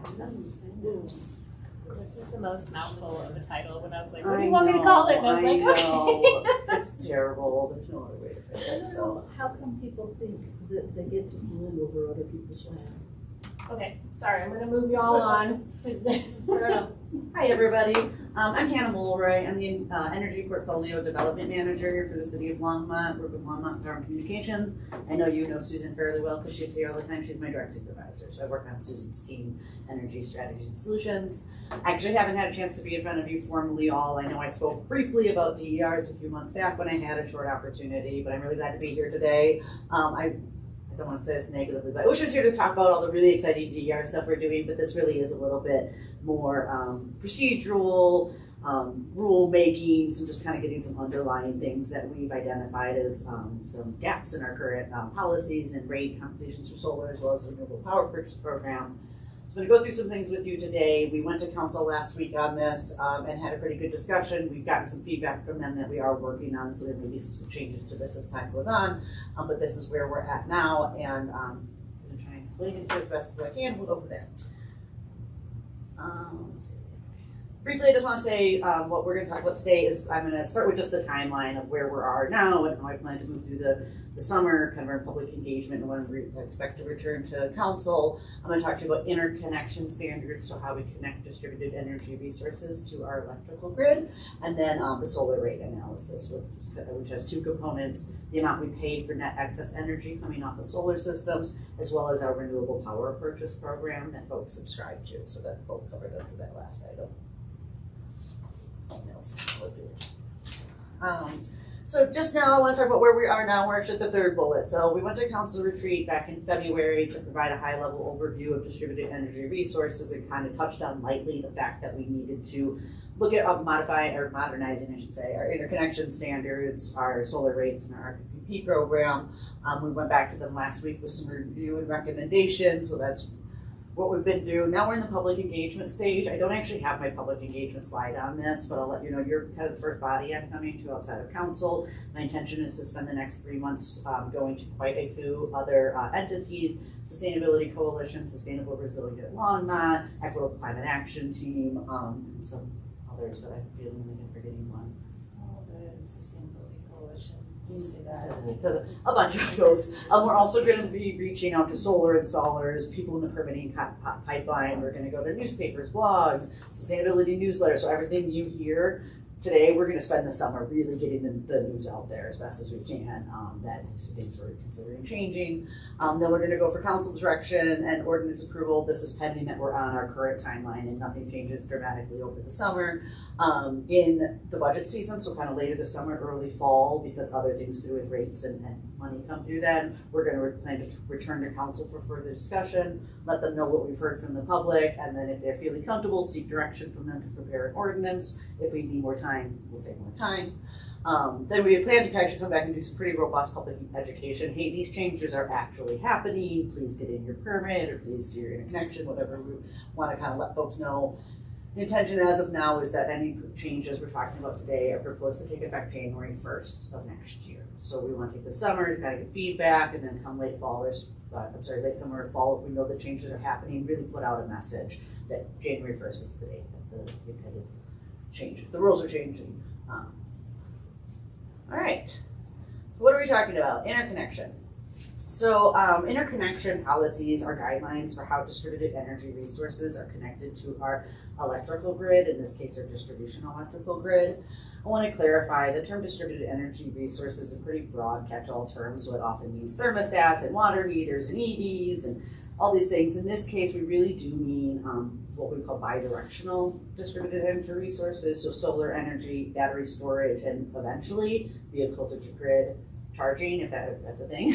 When that's a thing, it's anything that's going to backfeed onto our grid, because that provides a whole lot of other things we have to look at in terms of ability to serve them, safety, and otherwise we need to make sure systems shut down, please shut down. So really we're looking at those systems that backfeed. And we have kind of unclear, inconsistent policies, and we find some of them present barriers to development by causing delays or increases in cost. So generally we have interconnection policy goals that we want to enable distributed energy resources while also protecting and safeguarding our grid. We want to align with regional and state interconnection standards for consistency. So currently some of our standards are off with what other utilities have, so installers don't necessarily know what to expect. So we kind of want to standardize, modernize some of our standards. The next one, we want to modernize standards to address emerging technologies and demand response opportunities. Specifically, our current standards are only with solar generation or generation could be wind, and do not address battery storage, and we need to address battery storage. We want to provide flexibility in our standards, particularly when it comes to solar generation, to enable building and transportation electrification, so we want folks to be able to produce enough energy on site to serve their needs. We want to update standards to allow for faster review and fewer failed permits. Currently, we are failing a decent amount of permits on the 120% of allowed generation rule. So folks are coming in, not generally asking for 200, even close to that. Usually it's like 136 or 147. Like they want just a little more than we're able to give them. And I have no release valve currently to let them do that. And it's something that I would like to change. That I'll say we, but generally comes to me for a decision. And then we want to establish equitable provisions to require engineering studies for distributed energy resources, both a big one, so a 2 megawatt solar system comes on, but also a bunch of solar are happening on one feeder, for example. Right now, we're looking at it kind of case by case. We haven't seen a lot of big installations, but we are expecting big installations. So we need to be able to say, hey, you got to go pay for and do a system impact study and tell us what kind of upgrades might be needed in the case of a big installation. For example, small installations, how can we help those residents make those improvements and not kind of hit the last person on the line? Everybody else could do it, but not the last guy. So how can we kind of study that ahead of time with some system impact studies involved? So I wish this was a little bit bigger. Top thoughts, I'll do my best. But essentially I've identified what was, when we came to council, 5 shortcomings, and now there's 6. And 5 proposed changes to address those shortcomings. Currently, as I mentioned, solar generation is limited to 120% of annual consumption. We would like to increase that to a system size of 12 kW or 200%, whichever is greater. Generally speaking, from our knowledge, Fort Collins is a similar 12 kW. What we intend to do is if you put a 12 kW system or less, from a consumption standpoint, we're gonna approve you. We're not gonna ask for consumption numbers, we're just 12 kW or under, we're good. Still gonna look at transformer, conduit, panel, all of that. But basically, if you have 12 kW or less, we're not gonna fail you. For anyone who wants a little bigger system, which does happen, we will look at the 200% rule. And then we also have no provision for new construction, new ownership, or electrification, and I actually have some further information on this. So what we'd like to do is allow a 6 kWh per square foot for new construction, new ownership, or adoption of electrification measures. So what that is essentially is that we did an analysis of 23,000 single-family homes in the city and figured out how much they use per square foot. This includes new homes, old homes, good envelopes, bad envelopes, all electric. We found some outliers, you know, all gas, whatever the case may be, and a 6 kWh per square foot would serve the typical home at 200%. If we go a little bit higher than that, would actually be more. At 6%, we figure about 50% of people would already potentially be going over 200%, so we might not want to go any more generous with that. And the third thing, which I forgot to mention, I had an old brain fog at council last week, went back to my desk, is that currently we have no variance procedures for folks who want to electrify. I'm a new owner, I have an EV, I got a heat pump, I need all these things, and we're just like, well, you need to kind of prove it to us, or show us that. We want to have a variance process that allows folks to show us documentation that they're installed a heat pump, an EV, whatever the case may be, and that they need a bigger system. We have language in there for an administrative approval of a larger system size. We're kind of trying to do, what do we do to deal with the average person and then have a release valve for those kind of outliers, which we have, and understandably been frustrated. So we have no system. I said this before, but the standards are limited to only generation, not battery storage or other distributed energy resources. So we need to include other DERs. We've got to expand it to battery storage and bidirectional EV charging, which again is not actually totally viable at any sort of commercial level or programmatic level, but we do anticipate in the future these rules would also apply to that use. No provisions for engineering studies. So what we're planning to do is, or we've already worked on, and my engineers over there, is the Longmont Distributed Energy Resource Interconnection Standards document. As some of you may be aware, a lot of our development, the outside kind of standards document, this is how you build road, this is how you do public works. We're gonna do a similar thing where we have the code will say, you need to interconnect, please go see these standards, and we have about a 40-page standards document. It's really technical. We're gonna have companions of checklists and kind of FAQs related to it, but it really is for technical experts, and it has all the provisions of what you need to do to provide us a study, what we're looking for from your study, what, how can you mitigate impacts on the grid, who's responsible for what. We have system size thresholds, so at certain system sizes, again, as we expect larger systems, you'll trigger additional things such as a production meter. So that's all kind of contained in there, and the ordinance is going to be really simplified to just kind of go see the standards. And then last one is that we lack industry standard communications or data protocols. So we don't have anything currently that says your DER has to talk to us in our way, your solar has to tell us this, your battery has to tell us this, and we want to be able to tell you something. We want to establish industry standards, communication protocols for grid monitoring, signaling, and future VPP or demand response. So we want to be able, your EV's there, your battery's there, can we call on it? You're going to tell us how full it is. And it's IEEE is the industry standard, so it's IEEE standards. Not that I know about that, but I'll do this. VPP is virtual Oh, power plant. yes. Yes, people are familiar with, but just. Thank you. It's a demand response opportunities, but it was too long and I had to shorten it. Do you have a question? Well, I do. I have a colleague who can talk, speaking of setting standards and especially regarding interconnect, I have a colleague who can talk about nothing but grid forming inverters. And I understand the role of a grid forming inverter if I live on 40 acres out east and I don't want a provider at all. I just want to get on the transmission lines or something, That I understand. I don't understand the role of such devices where you have a hybrid situation where you're generating part of your own electricity and you're on a distribution grid as well. I can think of at least one application, and someone else can come in if they want, but if we were to develop any microgrids within the city where they're primarily served, let's say they want a 5 megawatt battery and a 1 megawatt solar to serve this thing, that would be, we would want it to be, if they want to be able to serve ride out a blackout, right, or something, or an outage, we would want that to be a grid forming inverter, so that when our power is shut off, it's automatically anti-island, it doesn't backfeed, and it becomes a grid forming inverter. We haven't seen any applications of that yet, but I have seen it in urban microgrid. Well, you instances. know, we may, if the sugar mill brouhaha ever gets, ever gets resolved, then those are very progressive developers and they were probably microgrid. Yeah, and I know we haven't seen anything from Modern West yet, but I know they're thinking of some pretty radical stuff energy-wise up there. We'll know more as we get further into it. But you're right, usually grid-forming inverters, and we would also expect that maybe on a big battery installation, that it becomes grid-forming, meaning it serves as a backup generator without feeding into the grid. We haven't necessarily, it's not a prohibition to have one, right?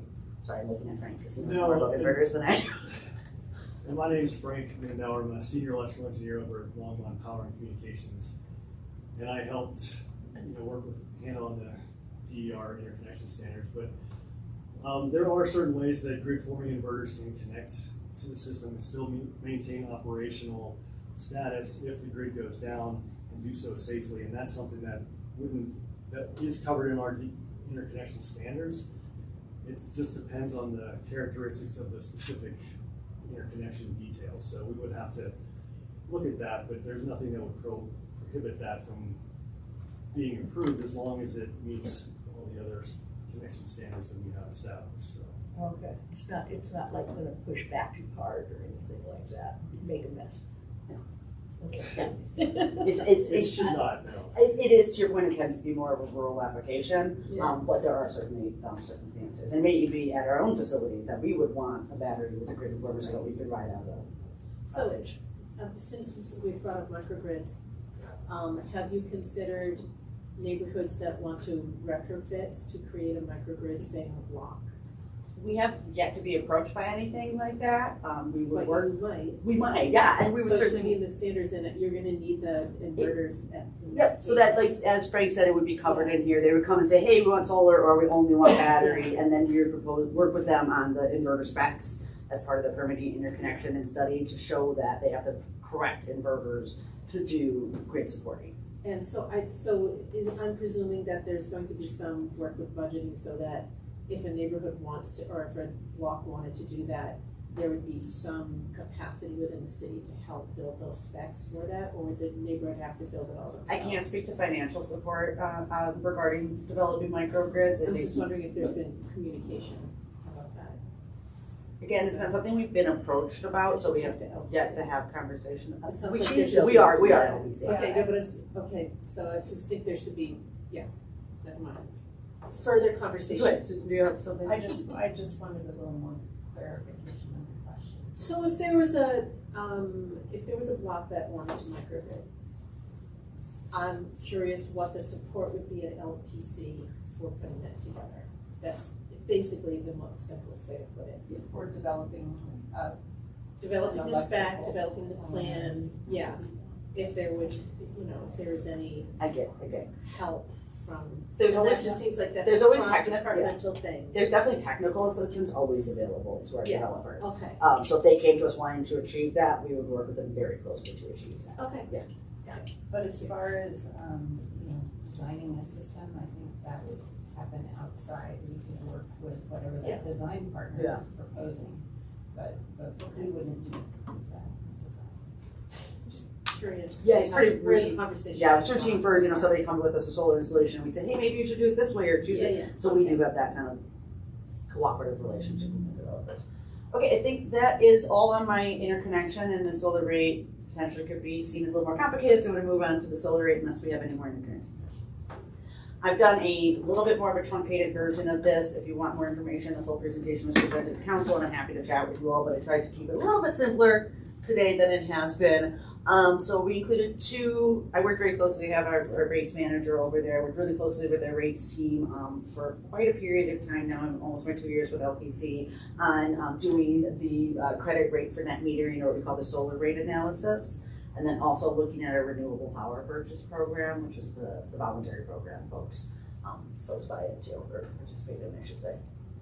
I'm gonna take a moment, I'm sure most of you know this, but I'm gonna take a moment to level set on what net metering is and why there are some potential equity or equitable considerations that need to be talked about with this. So currently, the city buys our city credits, both our residential and commercial customers, for their net excess energy. So that if they produce more energy than they use in a month, we credit to them at retail value.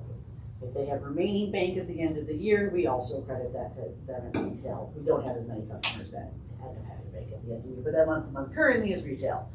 Like I said, then also the customers receive a retail credit for all the energy they produce and consume on site. What that's trying to say, and maybe not the best way I know how that's written, is that essentially is what I call, say, you get inherently retail for everything you consume. So when your solar is producing and you're consuming, that's always a retail value because you are not buying 1 kilowatt hour at a retail.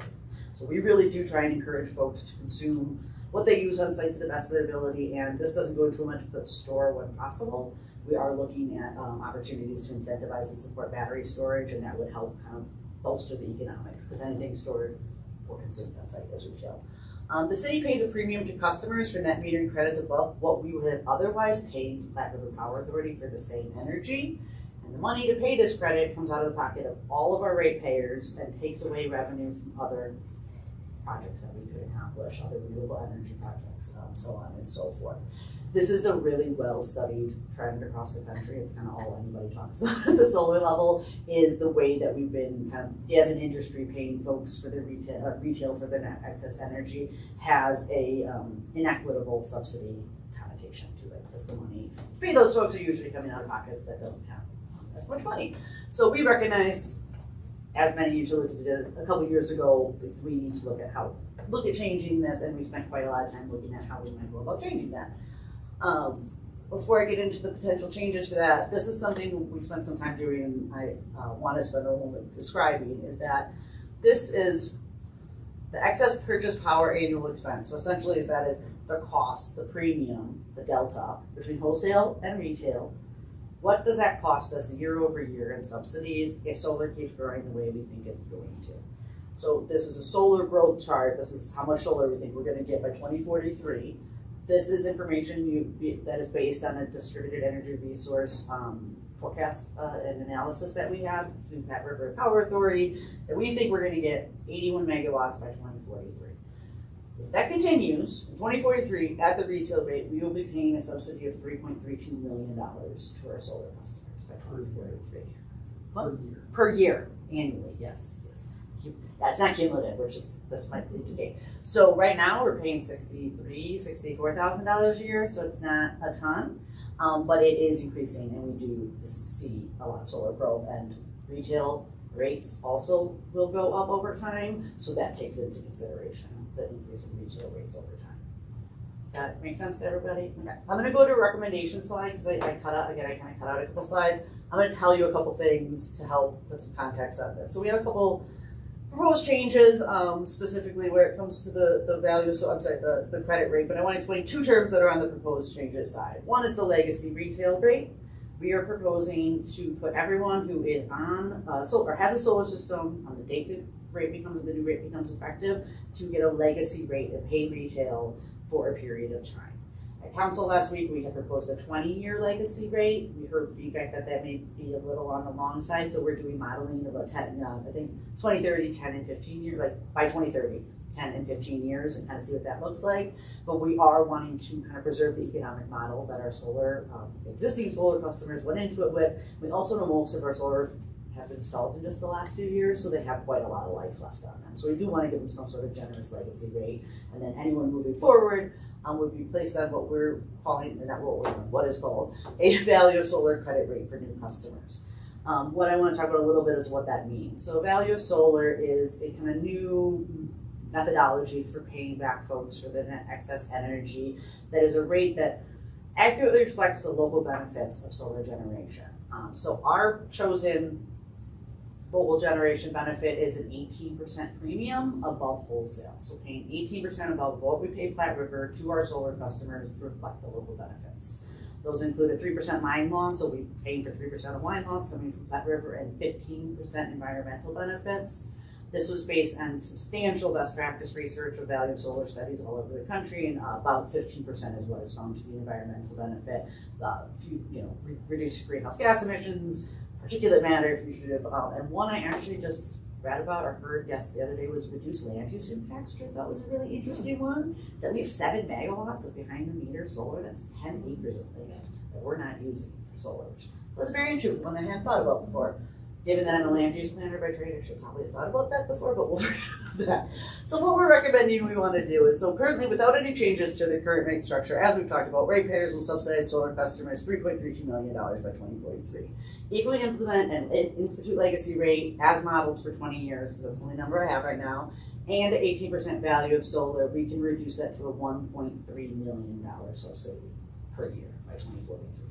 So that is our proposal and what we're bringing and kind of socializing through all the different entities.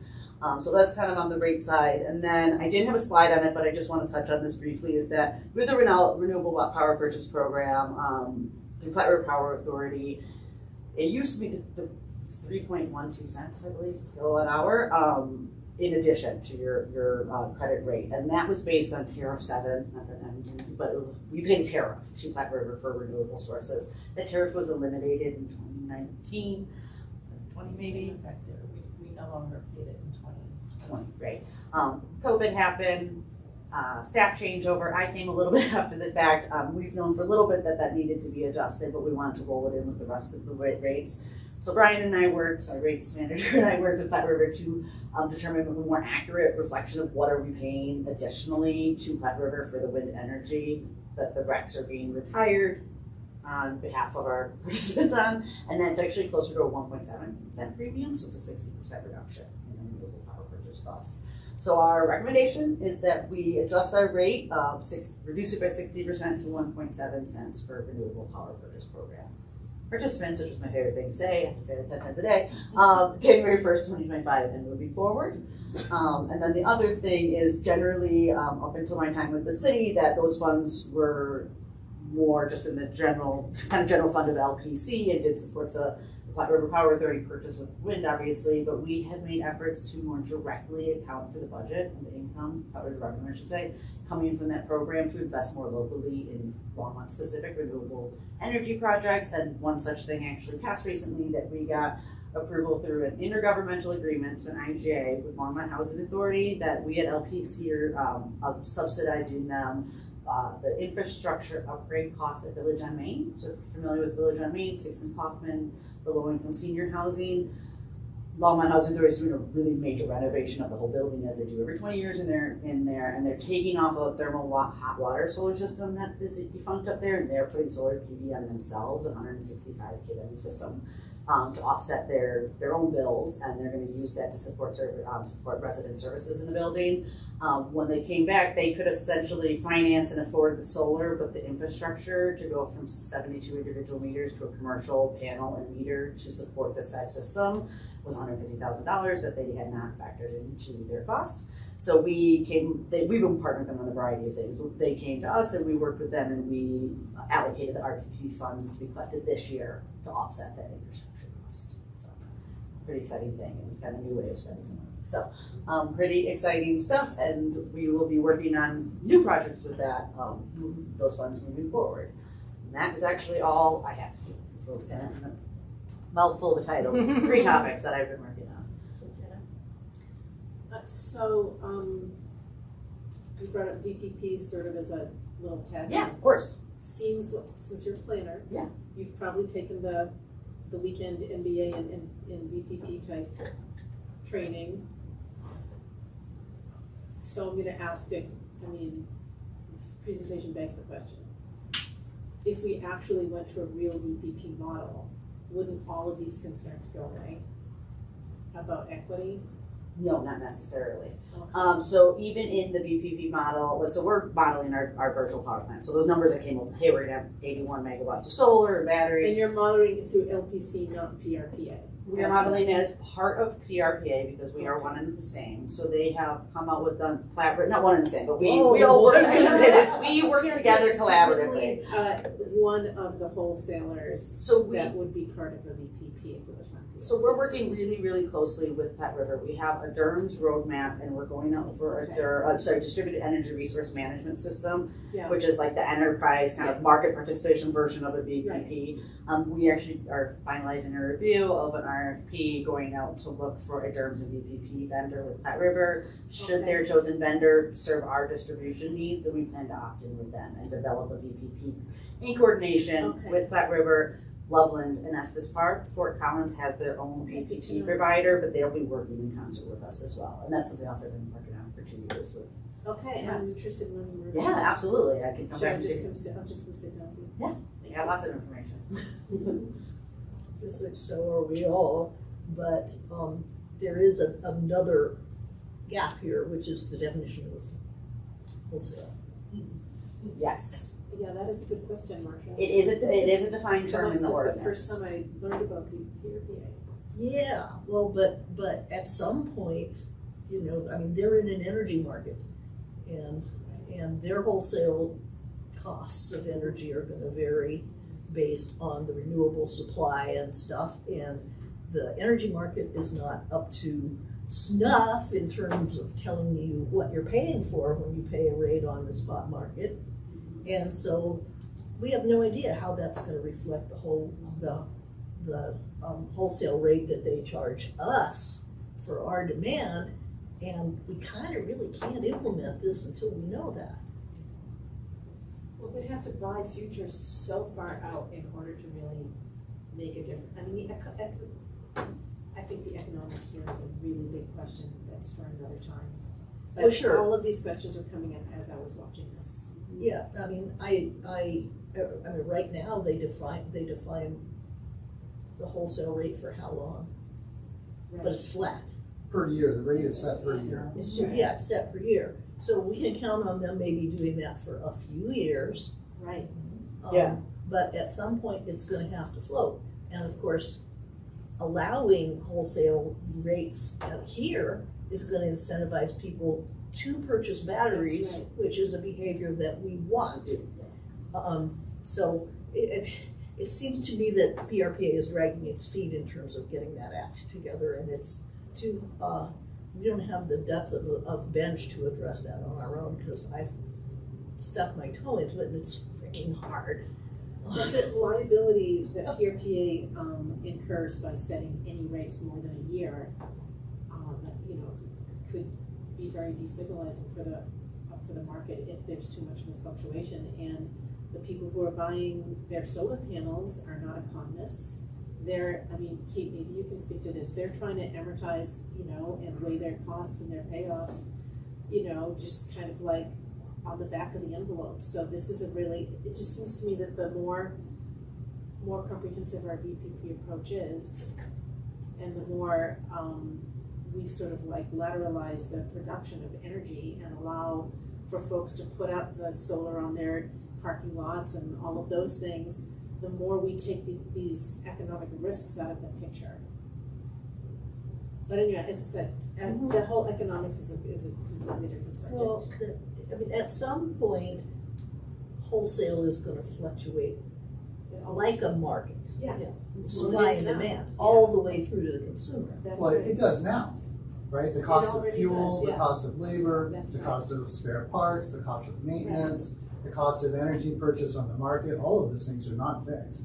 No, of And course so they're what not, Pet River but they, does is they try to do an analysis, and Lance can speak to this better than I can, but they do an analysis of, this is what we expect the price to be for the year 2025. And so based on that, this is what the rate is for us to buy from them at a flat rate through the whole year. And at the end of the year, there's a true up. It's like, oh, we charged you too much, then that rolls over into next year, or we didn't charge you enough, that means there's gonna have to be a larger rate increase, right? So it floats, they absorb that shock, but at the end of the day, we do have a number that we can point to for that year that says this is the wholesale price. for a while, but we're talking about a time in, you know, as soon as possible, when, you know, we're gonna deal with behaviors of the energy supply like the duck curve, and we're gonna want people to charge their vehicles and their batteries when it's free, which means wholesale comes in real time or near real time all the way home to the consumer, and that's what a VPP does. So, yeah, Well, so the the, VPP encourages people to get their own energy and then they can manage their costs. Well, the DERMS component of the VPP, like the DERMS would talk to our VPP and say, hey, energy's cheap or free right now, everybody charge your cards, everybody charge your batteries. yes, And that's part of those interconnection standards, right, is that we need to actually figure out the protocol for yeah, to that. actually tell them that. Because there are gonna be a double handful full of serious geeks that are gonna wanna do that from their phone, and the rest of it, the system's gonna have to do it for them. Totally. Optimize their Don't bills. we have other issues that we have to get through? Where are we at tonight? Sorry, I know you've had your hand up, I just wanna. But I wanna talk about this more. I think that this is a really big concern. Yes. So- And again, I'm happy to have even return at some point to have a more robust distributed energy resource conversation, because I know we had kind of that one-off opportunity a few months back, and then this again is a little bit on the regulatory side of things. Well, and, Platte River is gonna be coming back to city council in June. To talk about- June, June 25th. wasn't it originally supposed to be in March? No, I think they were They planning did it on in May. May I'm gonna interrupt on 1st. behalf of Michelle and say that we have 10 minutes to do things like decide how we're gonna choose the new members. I wanted to, yes, Yeah, he's had his hand up. We're quite yet. I'll be pretty brief. No, it's fine. So one thing about, I think solar on people's houses is fantastic. I'm curious about the actual generating capacity of the city of Longmont, especially if you wanna have more tree cover, a whole variety of things. Does this include commercial buildings at all? Because it seems like that is the big flat place where we can That's stick the a opportunity. bajillion solar panels that have Parking no lots. cover already, parking lots, all the big commercial buildings. I'm wondering, so I guess I just have two questions really. Number one, does any of this include commercial space, like significant commercial space? And number two, do we actually have an idea if everybody in town put solar panels on their house, what we would max out at actually producing? And where that would go for the actual needs of the city? Yeah, yes, everything I've talked to you about today is both residential and commercial. Interconnection standards, the way we have net excess energy, because we have different categories of paying back commercial, industrial Are customers. there large commercial spaces that are in contact with the city about putting solar, Not at the like moment. Target, Not Walmart, now. Walmart, Walmart's. Sprouts? The situation is that our electric rates are so low that their corporate standards don't require it. But if we, as I've been pushing for, do you have time, 10 minutes after the meeting? Because I don't want to hold this up, but I want to talk about it. We do have. Yeah, Yeah. sorry. Come on. Yeah. I did put it on the Yeah, future yeah, agenda, we can yeah. have Hannah come back and. I'd be happy to talk about it. and Yeah, get- I think. I'll say I'm always keeping my eye open for big roofs. I just don't have any plans for them at this moment, but it's definitely something that's on my radar. Always looking for roofs and ground. And do we have an idea of how much the city could produce if all the residential systems? All I know is that we have the forecast of 81 megawatts. I do not know if we maximize every roof space, what that would look like. Yeah. Yep, no problem. Michelle, could have you come back to another? Yes. I would be happy to To come be back anytime. continued. Yes, of course. Continue. Very interesting. So we do have the public invited to be heard. We don't have any. Okay. Okay. So it's not on the agenda, but the 10, it's other business, other business. Yeah. 10A. Yeah. Thank you. Okay, so just quickly, we have several vacancies that are coming up, and so we do need to decide how we want to approach the recruitment and the process for interviewing applicants that come through. So, I thought about this. okay, well, let me just let everyone know what we did previously, and so you all can decide if you want to do the Well, same thing we need to again. do it again because we have a small group left and we had a small group that did the review, so everyone who's left on the committee needs to review. Mary, Hold on a hold second. on your comments and let Lisa finish, please. So last year, the way that we did it, we interviewed we had a small nominating committee that interviewed the applicants and then brought those recommendations to the board to essentially approve, and then that's what we sent on to city council. Ultimately, city council has the decision-making of who they appoint. The other option would be to interview as a full board, and that would essentially be the May meeting, I assume, or we would have to schedule something outside of the May meeting that works for everybody to do those interviews.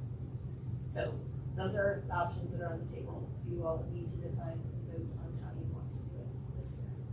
Well, I vote that we do it as a whole board because the board, at this size, is so small, it is a nominating committee.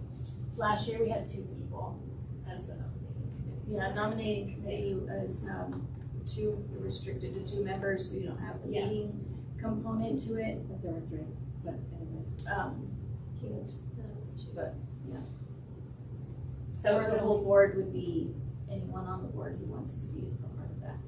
So people are applying now, and then it may be down to So we would need to do interviews, I believe, between now and the May meeting, so I have the May calendar. Well, I would like to propose that we just do it as a board rather than doing 2 steps, since there's only 4 of us left. There would not be 2 steps, so the nominating committee would act on behalf of the board to make the recommendation to city council. They would not bring it to the board. Oh, okay. Sorry, I missed that. this. Didn't it go that slow? No. No? It did not. I remember voting. I remember voting. Yeah, I remember voting on it. I think we all. No, that's not the way it has worked. I think last time you all did it as a board. The first time we did it as a nominating committee, and that committee forwarded their recommendation to council on behalf of the board.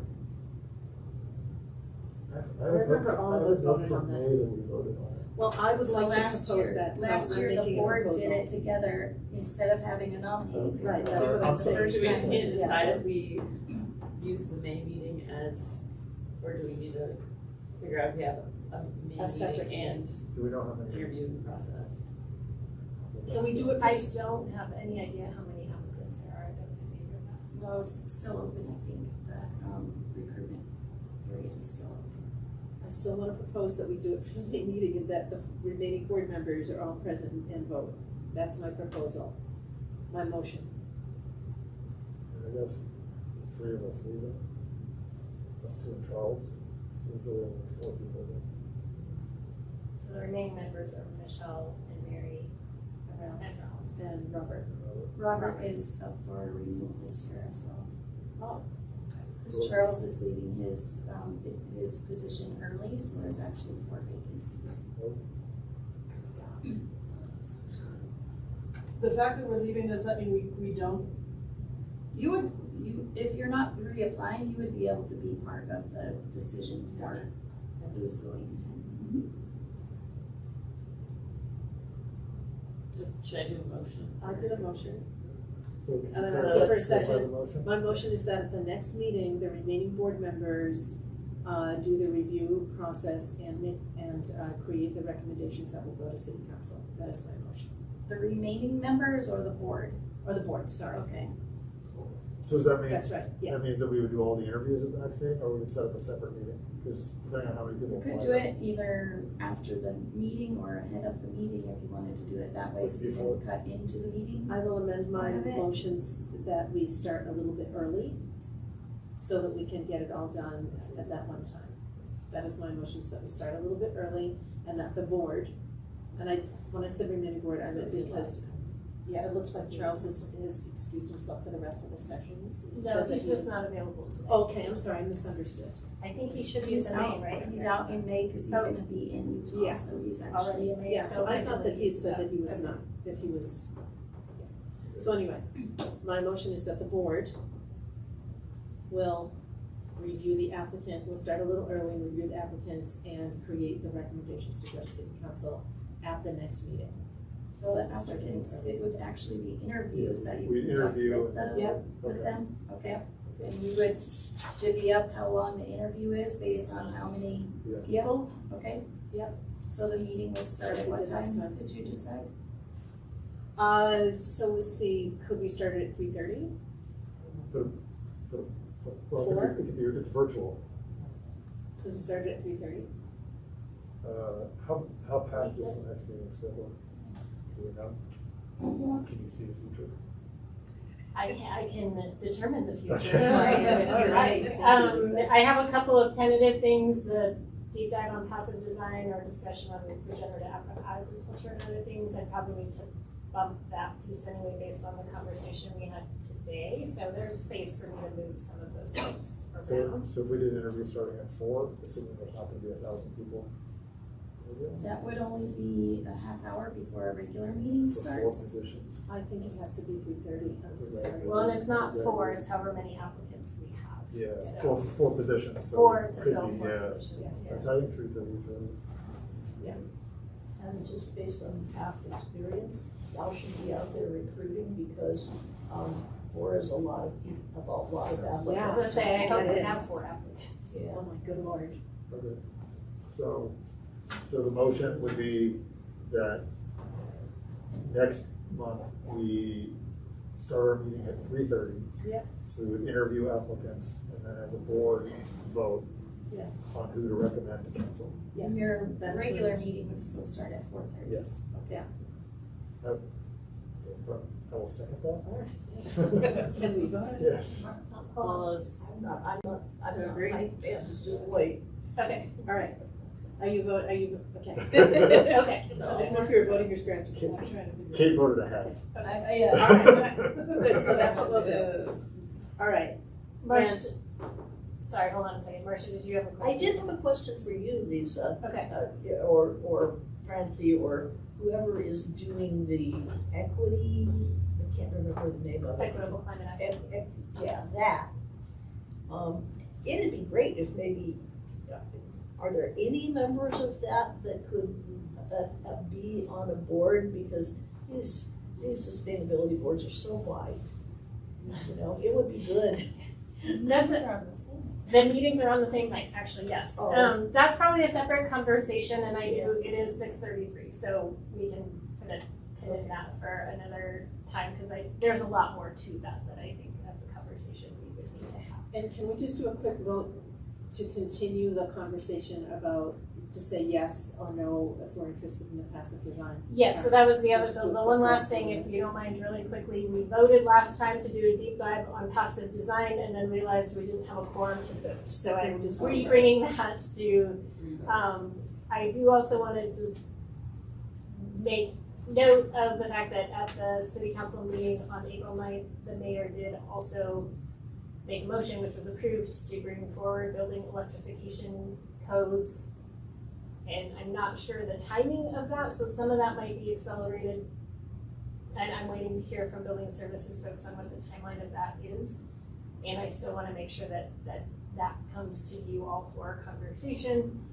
So I know that we wanted to have the passive design conversation kind of before, hopefully, that other broader building electrification code conversation as well. I just wanted to note that I don't know the timing of that yet, so I'm gonna try to get everything aligned if you all re-vote on the passive design. Okay,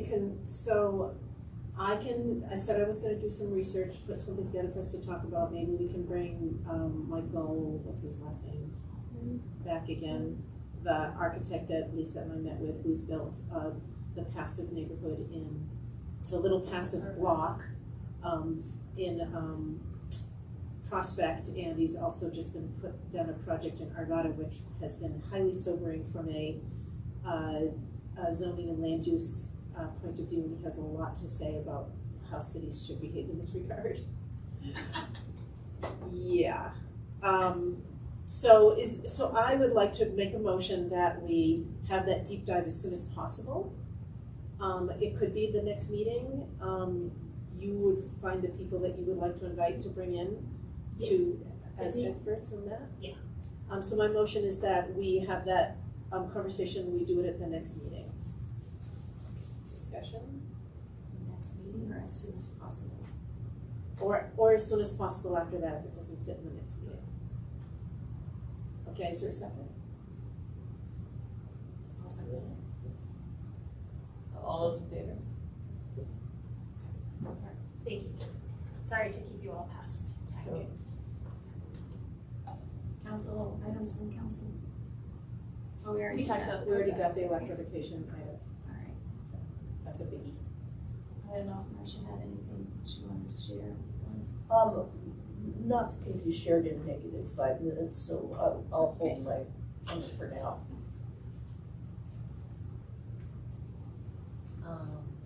That was it. And so. someone Move like to adjourn? Yes. Second. All right. Thank you all. Thank you.